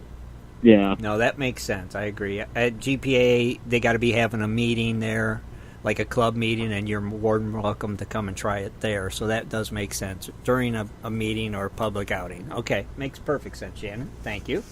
Awesome, very good. Man, it's covered quite a bit tonight. You know, anybody got any more questions? You better shout them out now, you know, because we'll be letting Shannon go here, and But Shannon, it's always great having you here, buddy. You know that. Open door. Remember? Yeah, I miss talking to you guys. I do want to say one thing, though, is that in our extreme hardship camp that we're in, we actually brought, I think, 4 generators, Jerry, and we brought the large-scale Traeger, and so we have a chipped barbecue. We're barbecuing pork ribs tonight. Oh, that sounds nice. Sounds yummy. You guys are And Keurig and Henry Weinhardt's root beer. Barbecue. Well, that's ribs. my kind of camping. That's what I'm thinking. I'm thinking that too, Kathleen. These guys really know how to rough it down there. Yeah. Yeah, I'm roughing it. Sounds good. Desserts. Man, oh man. Hey, we're burning like 4,000 calories a day. We need fuel, and that's my story, and I'm sticking to it. Sounds good, man. I would too. See, we have Rich Cooley. We have Rich Cooley. He's our camp cook. He makes sure that you get the proper calories back in that you burn off throughout the day. So, Shad made lobster bisque last night for us. We had a And porterhouse steak and lobster bisque soup while we were camping. Oh my God! It's like deep fried koi with potatoes. That actually sounds yummy. Sorry, Kathleen. With some tartar sauce. Oh yeah, with some tartar sauce. Ooh, yum yum. Yeah, hey, are those koi eating size yet? One's getting close. Shad's is getting close. Not Kathleen. I tried to reach out and grab this big brook trout that was swimming around Jerry's head yesterday. He's just a little too quick for me, man. I tried to grab him. He would have been a pan fryer right there. There you go. You're not fishing? My koi they let me pet them. Yes. I pet my fish. Really? Yeah, so she can't. Yep. She can't dip them in tartar sauce. They're my Hey, pets. we're not fishing up here. We're just creating fish habitat. There you go. There you go, Shannon. Way to go, brother. But we wish you guys all the best while you're down there, and we want to see you get a great haul in the gold and not be harassed while you're down there. Why don't they just leave you guys alone? Let you do your thing. Well, why don't they just pick up the phone and call us, and why don't we sit down and have an adult conversation about the problems that they've created and find a solution to the damn thing, but they won't even pick up the phone. They just keep doubling down and then tripling down and quadrupling down on the same idiotic things that they've been doing. And all it's going to do is just get them into more and more and more trouble. You know what? And you know what? This could be avoided with just a simple freaking phone call. We openly challenge them to come here on the show and talk to you and discuss this stuff. But we know it'll never happen. They're just going to keep doing what they're doing. And that's the thing, and someday this will get resolved. I know it, and we will win. That's the way I see it. Thanks to AMRA being there, doing what they do, and looking out for the miners. Thank you guys. Shannon, AMRA, you guys are awesome. Hey, it's been our pleasure, guys. And you know what? We'll see how this plays out this week. If we get cited, I'll probably shoot you a message or a text or something like that, and maybe we'll call in another week or two. And we'll maybe we should revisit it right before we bail out of here on the 15th of August. Okay. And give everybody an update on how it actually turns out. Sounds good, man. Definitely. You know it. Anytime. Open door, brother. You know it. You're always welcome. We'll work you in, I promise. All right? Yeah. All right. All right, go eat some dinner. You guys give that membership and stuff away tonight. I know Stacy said that we do that.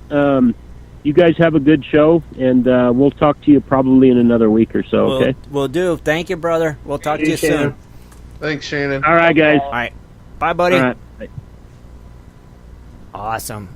A lot of good stuff coming out of there, so we shall see what happens in the rest of their trip while they're down there. What we're going to do, we're going to take a quick commercial, and then we're going to come back with a closer look with Kathleen Biffle. We'll be right back, everybody. In 1858, gold was discovered in the rivers of New Caledonia. This discovery would spark a massive gold rush. Today, the search for gold is much easier, yet still challenging with dirt hog pay dirt. At Dirt Hog, we pride ourselves on our gold and guaranteed gold amounts. Just visit dirthogpaydirt.com today and buy yourself a bag of the best pay dirt concentrates on the market.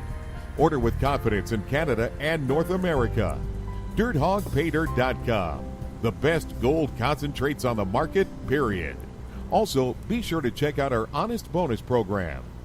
If you're interested in gold prospecting or treasure hunting as a career, hobby, passion, or just something you're interested in getting into, you have to visit goldprospectorspace.com. At goldprospectorspace.com, you'll find forums, chats, videos, blogs, sections on dry washing, metal detecting, high banking, and so much more. At goldprospectorspace.com. There's a store, classifieds, and at goldprospectorspace.com every Sunday night at 7:30 Eastern Time. Tune in to Prospectors Radio, the talk show for gold prospectors and treasure hunters. Goldprospectorspace.com is a social network with thousands of members, and everything you need is at goldprospectorspace.com. Sign up today and get connected to others who share your love of gold and gold prospecting. Let the treasure hunt begin at goldprospectorspace.com. goldprospectorspace.com.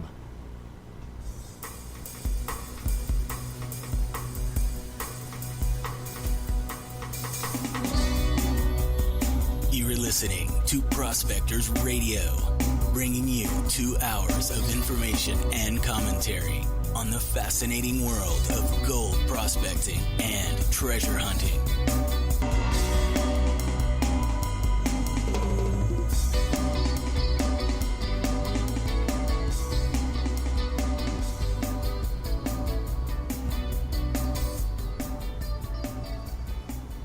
All right, everybody, we're back, and it's time for a closer look with Kathleen Biffle. Take it away, Kathleen. Gosh, thank you. You're welcome. All right. I know this was a long time coming, but here we are. Some of you have seen the post for our closer look tonight, and we're gonna dive into the California gold rush of 1849. So we all know about the lure of gold that drove people out west just in droves, some even leaving their families behind, hoping to strike it rich, and then later sending for them. They had to get used to a completely different way of life when they went out there. Mm-hmm. Well, tonight's closer look will give you a few glimpses of what it was like to be a 49er in relation to what we know today. So have you ever wondered how California's gold rush was worth today? Well, what would drive these 49ers to work so hard and disrupt their lives and change everything? Well, when we compare it with today's standards, back in 1849, gold climbed to levels that would make modern Californians weep today. The average wage for a laborer in New York might be $1 or $2 a day, but during the gold rush in California, it was just astronomical. For example, individual hotel rooms were rented to professional gamblers for upwards of $10,000 a month back then. Mm-hmm. That's like the equivalent of $300,000 today. Oh, wow. That's amazing. According to the consumer data website Numbeo, San Francisco's today, they face grocery bills and rents that are about 21% higher than the national average. But again, when compared to the prices that the 49ers faced, it seems believable. Edward Goldburn, he is an author. He wrote a book called 6 Months in the Gold Mines back in 1850. He described having a breakfast of bread, cheese, water, sardines, and 2 bottles of beer with a friend, and he would get a bill for $43. That is equivalent today of about $1,200. Jeez. That's crazy. Isn't that crazy? Yep. And there were reports on places charging $1 for a slice of bread, or 2 if it was buttered.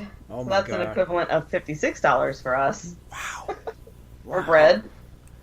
A dozen eggs might cost you $90 at today's prices.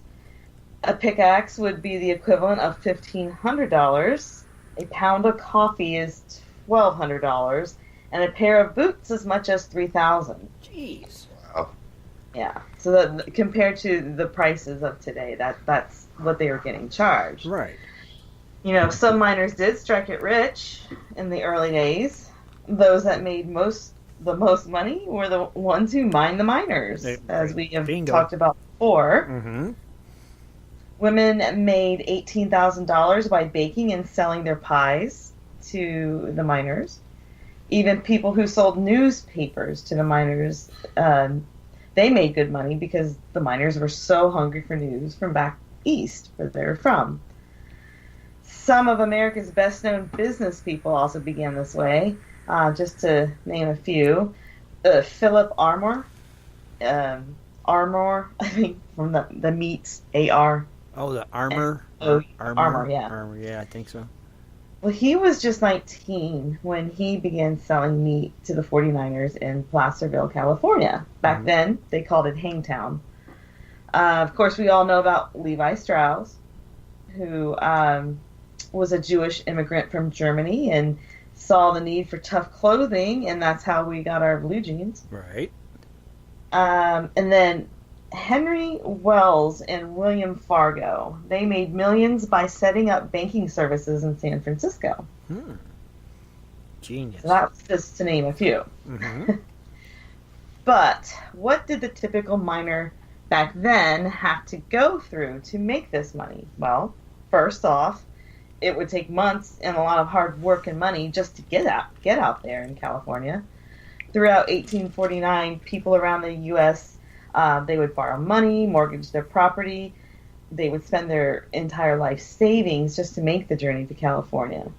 They left their families in hometowns, and in turn, women left behind would take on new responsibilities, such as running farms or businesses, and, of course, caring for their children alone. So, if you lived on the East Coast of the United States and you had 3 options for traveling to California. If you were wealthy, you could go by ship. That is a 17,000-mile trip around Cape Horn at the tip of South America. This journey could take you like 5 months. If you're not so wealthy, you could sail a shorter route through Panama. From there, your choices were to travel by horse or foot across the Isthmus of Panama to the Pacific. And the next leg of the journey meant negotiating passage by ship from Panama to San Francisco. So those with no money for sea passage were left to cross the Great Plains by wagon along the Oregon Trail, and we all know that there are countless tales and movies about that struggle. Another thing the 49ers had to face, which I just touched upon this, I think, on maybe a fun fact or whatnot, or earlier. Well, once they get out there, there's, the law of supply and demand. Supplies, they were gouged on the prices. So those that didn't lug their pan, pick, and shovel there, they had to buy them. A canvas tent was, of course, needed. And then all the staples that they needed, like, bacon, coffee, beans, all that kind of thing. Those types of things would run $150 a barrel. A pair of boots, of course, we talked earlier on this segment, cost like $3,000. Yeah. So, in today's money. Mm-hmm. So you can see where they were definitely getting gouged. Right. And then, of course, things that went, they would gamble in their free time, and we've all heard about those tales as well. What if mining failed? Well, many who traveled to California never intended to make their fortunes from mining. Instead, their aim was to set up shop catering to the miners, like I said, mining the miners. Of course, they would also, be the entertainment, or do a lot of entertaining for the miners too, because miners would, they needed some, I guess, what we would equate to like movies and stuff today, they would go to theaters and watch plays. So the miner would pay $5. That's about $155 in today's money. They paid $5 to watch plays. Many miners worked 12 or 16-hour days, 6 days a week, and Sunday was their day off, and many spent it doing things they couldn't do back home.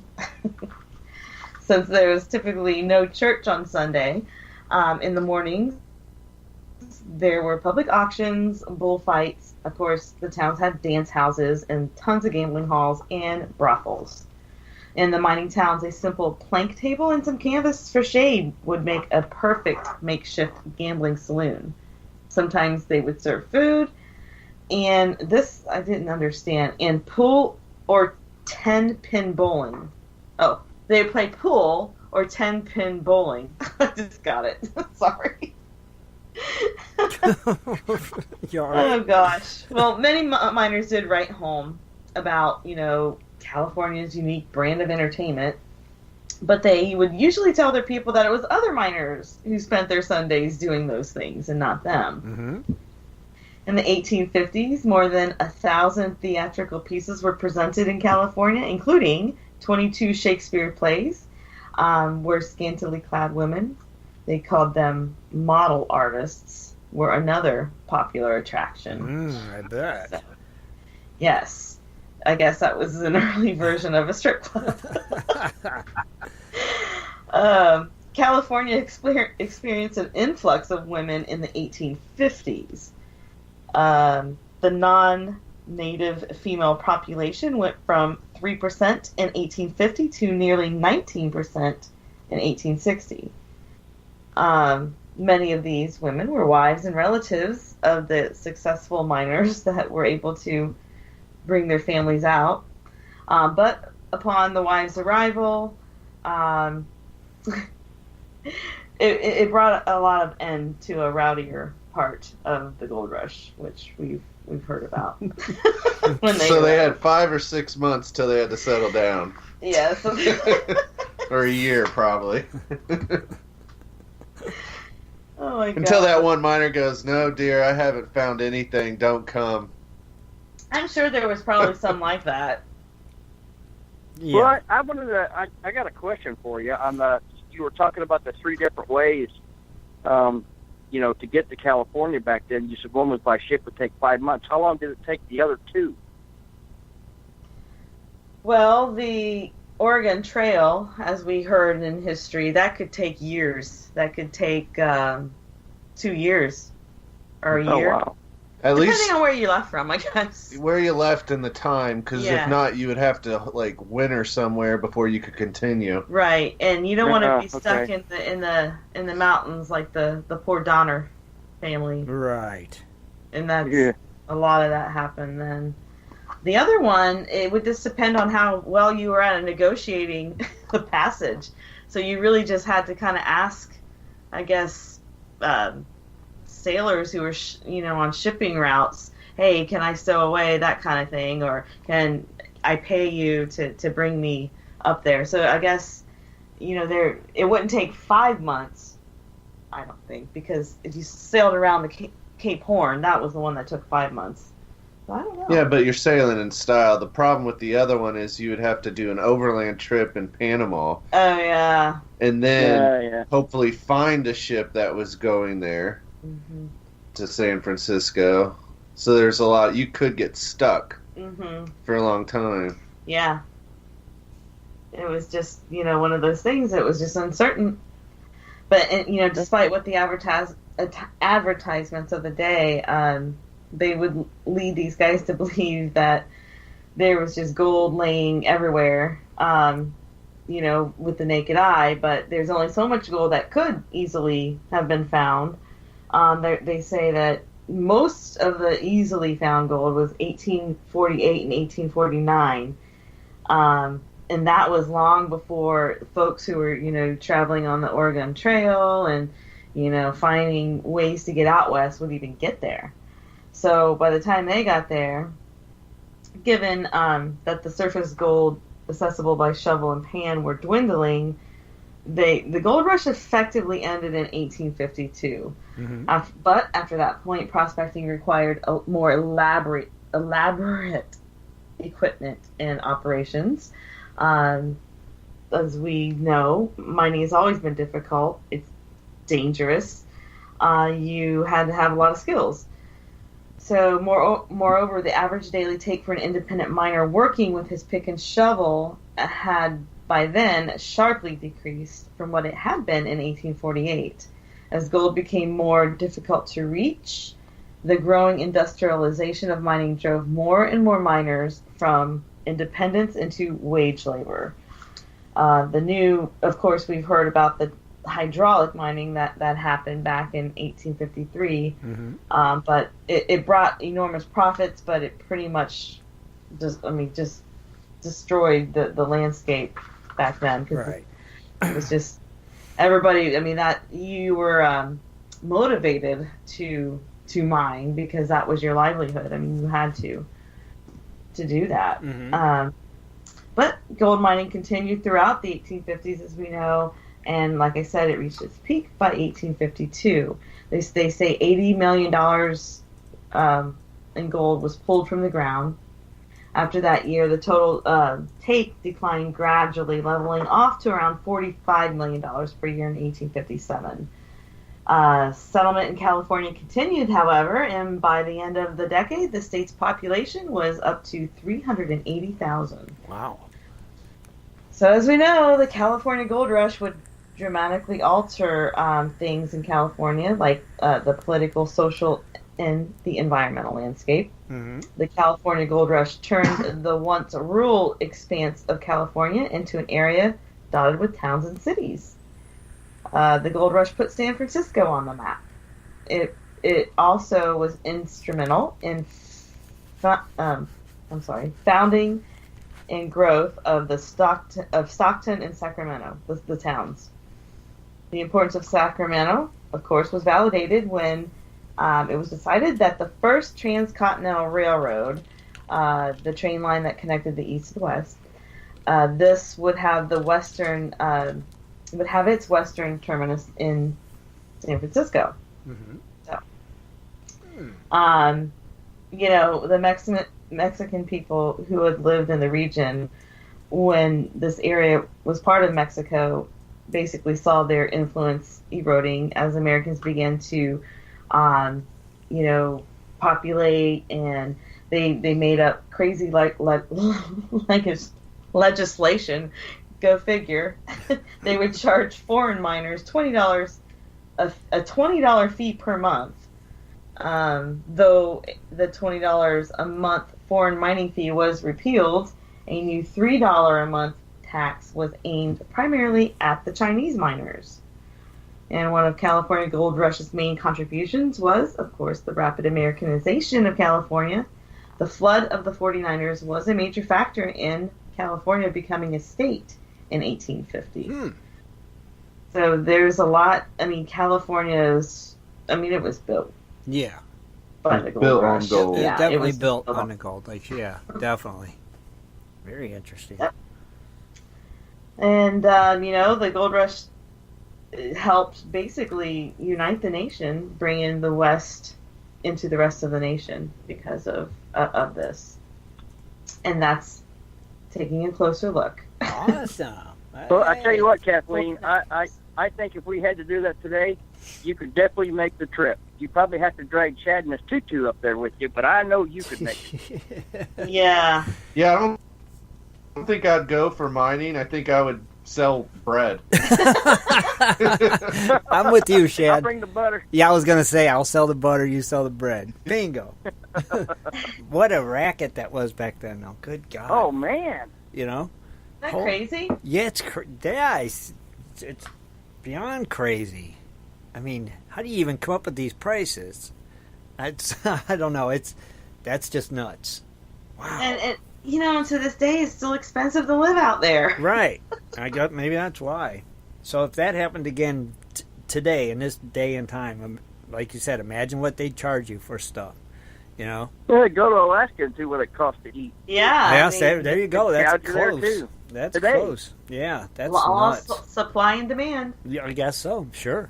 That's what it's about. Supply and demand. Oh my gosh, it's crazy though. That's nuts. It would have been rough. You know? I mean, just to I think I would probably have been one of those people though that said, let's go. Oh, sure. So I can't even. Yeah, I can see that.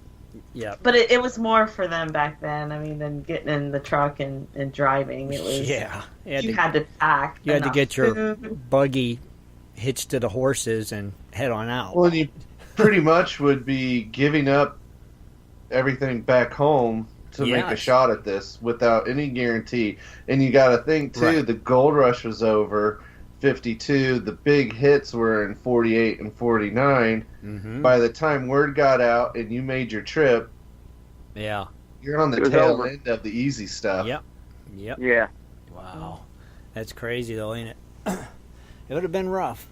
I don't know. It would definitely have been rough. Awesome segment, Kathleen. Thank you. Gosh. Man, I think, Shad, ain't you got something else going on here, too? Are you getting ready to do something? Give something away or something? Yeah, I think Shannon and them want to don't give away an AMRA membership to one of the listeners tonight. Mm-hmm. Very cool. Oh, wow. So I think Kathleen's pulling up a name here. All right, cool. I have a name. Oh, dang, you're wicked fast. So all we ask, of course, it's the minute and 30 seconds. Just say you're here if your name is chosen. Now, if it's not something you will use, just say pass and we'll pick a new name. That makes sense, you know. Answer in the Gold Prospector Space chat room that you're here. It's that simple. 1 minute, 30 seconds. Kathleen, take it away. And the name is Gavin R. Gavin? The letter R. Gavin R. And the letter R. Gavin R. You have 1 minute R. 30 seconds. He gets the Benny Hill. He gets the Benny Hill. Gavin, if you're out there, say that you're here in the chat room. There he is. There he is. Okay. Is he going to use it or pass? Gavin, can you use it? Trying to stop the music, Kathleen. Well, I think we're on delay. He'll answer. We'll give him a minute to keep it or pass it. Pass it. Keep it or pass it, Gavin. Your call. Dun, dun, dun, dun, dun, dun, dun, dun, And they have some good claims. I can test for that. Amen. So, we are lifetime members. That is AMRA. awesome. Kathleen and Shad, the Wandering Buffaloes, are lifetime AMRA members. So be like. Well, soon, we'll be living out there, so.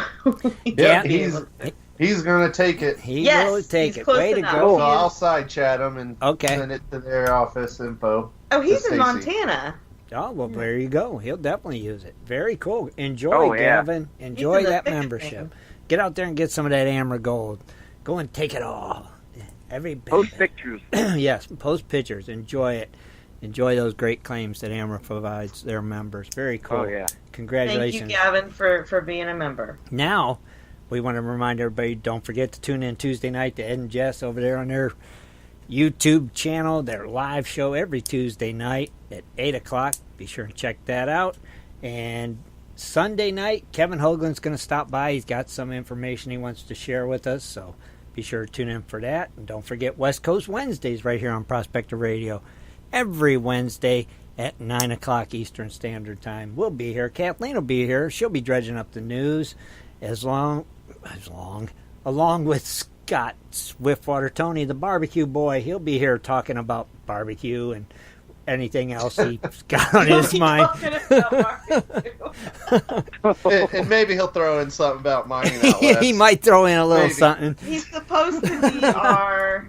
And you might even win a bottle of barbecue sauce. That's right. Our West Coast connection, Mr. Scott. Oh, did the crony... Yes, and, right, that's right, Kathleen. Tonight, we're giving away our Crony Club giveaway for the month that we had listed. And I'd have to look at it real quick to remind everybody what it is. I think it was wasn't it the dream map for the Gold Cube Dennis, I think? And might have been an AMRA hat, shirt. I'd have to look real quick unless Shad's looking. Let me see. I'm sorry, I'm doing something. Oh no, else. you're fine. It was the dream map for the Gold Cube, an AMRA shirt, and a sample bag of Jimbo's premium pay dirt. So, congratulations to our winning crony on that. And the winner of our Crony Club giveaway was actually it was another one of our sponsors for our patron giveaway. Is Mr. Gary Bast. Congratulations, Gary. You won the Crony Club giveaway. So enjoy that. That's pretty cool. You'll get to try some Jimbo's Gold. So from one pay dirt vendor to another. Very cool. So enjoy that. Tim, that's funny. It is funny. Enjoy, Gary. And thank you again to everybody who contributes to that. And so, did you ever get the information from the Peterson guy? Nope, he's got until the 3rd, and then we'll draw a new name for the Patron Quarterly Nugget giveaway sponsored by Gary Bast and Tommy Knocker's Pay Dirt. So maybe next Sunday, a new winner for the Premium Patron Quarterly Nugget then, potentially. Yep. Sweet. Yep. I hope I win. You may. You just may. You are a Premium Patron. So good luck to all the Premium Patrons out there. And let me think, what else? That's that. I think we covered everything. Am I forgetting anything, guys?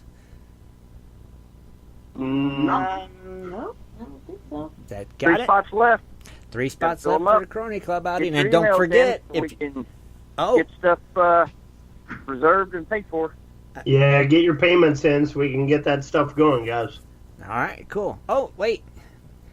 Gary, you wait. Tell you what, give it away again. Oh, you want to give away the giveaway? Oh, evidently he has 10 gallons of Jim's dirt in his garage. Okay. Oh, great! But now I got to get us a new Crony Club member. You got to give me a few minutes, you guys. I know what. Tell everybody about the shirts. Oh, for the outing. Yeah, the outing shirts, the limited edition shirts. Take it away, Dennis. Well, when I was in Oklahoma, I picked up a sponsor that I went to school with, graduated with, and he is going to donate, and we're going to have some shirts made up for the Crony Club outing. And I got a hold of Shad, Kathleen. I said, come up with a design. And they did an awesome job on the design for the shirt. And it's a limited edition, so you guys that are going, we're going to have our group photo on Sunday. Be kind of sweet if you were wearing a limited edition Crony Club outing shirt. Mm-hmm. Sure would. And if you do, if not, Dennis Dayton will chest paint one on you. I'll just do a dance for him. But anyway, just get a hold of me or Tim or anyone else, and they're $20 a shirt, and I need to know your shirt size. So that way I can, and they will be available as soon as you get there, because, I'm going to wait like probably a couple weeks before we go and turn in all the shirt sizes, and they'll be made and shipped to me, and I'm going to bring them with me to the Crony Club outing. That's cool. Very cool. Now, you want one, or your spouse wants one, and you got one for someone your in the immediate kids. family's going, they want one, just let me know. Easy peasy. Not very tough to do. Just let Dennis or any of us know what size you want, how many, and we'll get that order in. So we need to know. Got to get those orders in so we can get it figured out. Now, Gary, you definitely want to pass on this, right? It seems like, yeah, but I'm not sure. I'm confused. I just need clarification before I give something away that, again, that's not mine. Right? Just want to be certain. One more time. Gary, just say yes or no. You want to give it away again? Yes? You passing on your prize or no? Yes, sir. Please give it away again, he said. He did? Okay. Yep. There you go. All right. Well, I got us a name. And that lucky person is, drumroll please, let's see if he wants to pass, Lou Smith. L-O-U, Lou Smith. Congratulations, Lou. You won this month's Crony Club outing giveaway. I'm tired. Can't think. Lou Smith. So I will be sending you a message to get your mailing info, and I'll get that out in the mail to you. So congratulations, Lou. Enjoy, and thanks again for being a crony. And on that note, we want to thank everybody for tuning in tonight. And don't forget, tune in Wednesday, 9 o'clock Eastern Standard Time. We'll be here. Have a great week, everybody. We're out of here. So Good night, everybody. Good night. Good night, everyone. Be sure to tune in next Sunday at 7:30 for another great show. For updates and more info, please go to www.prospectorsradio.com.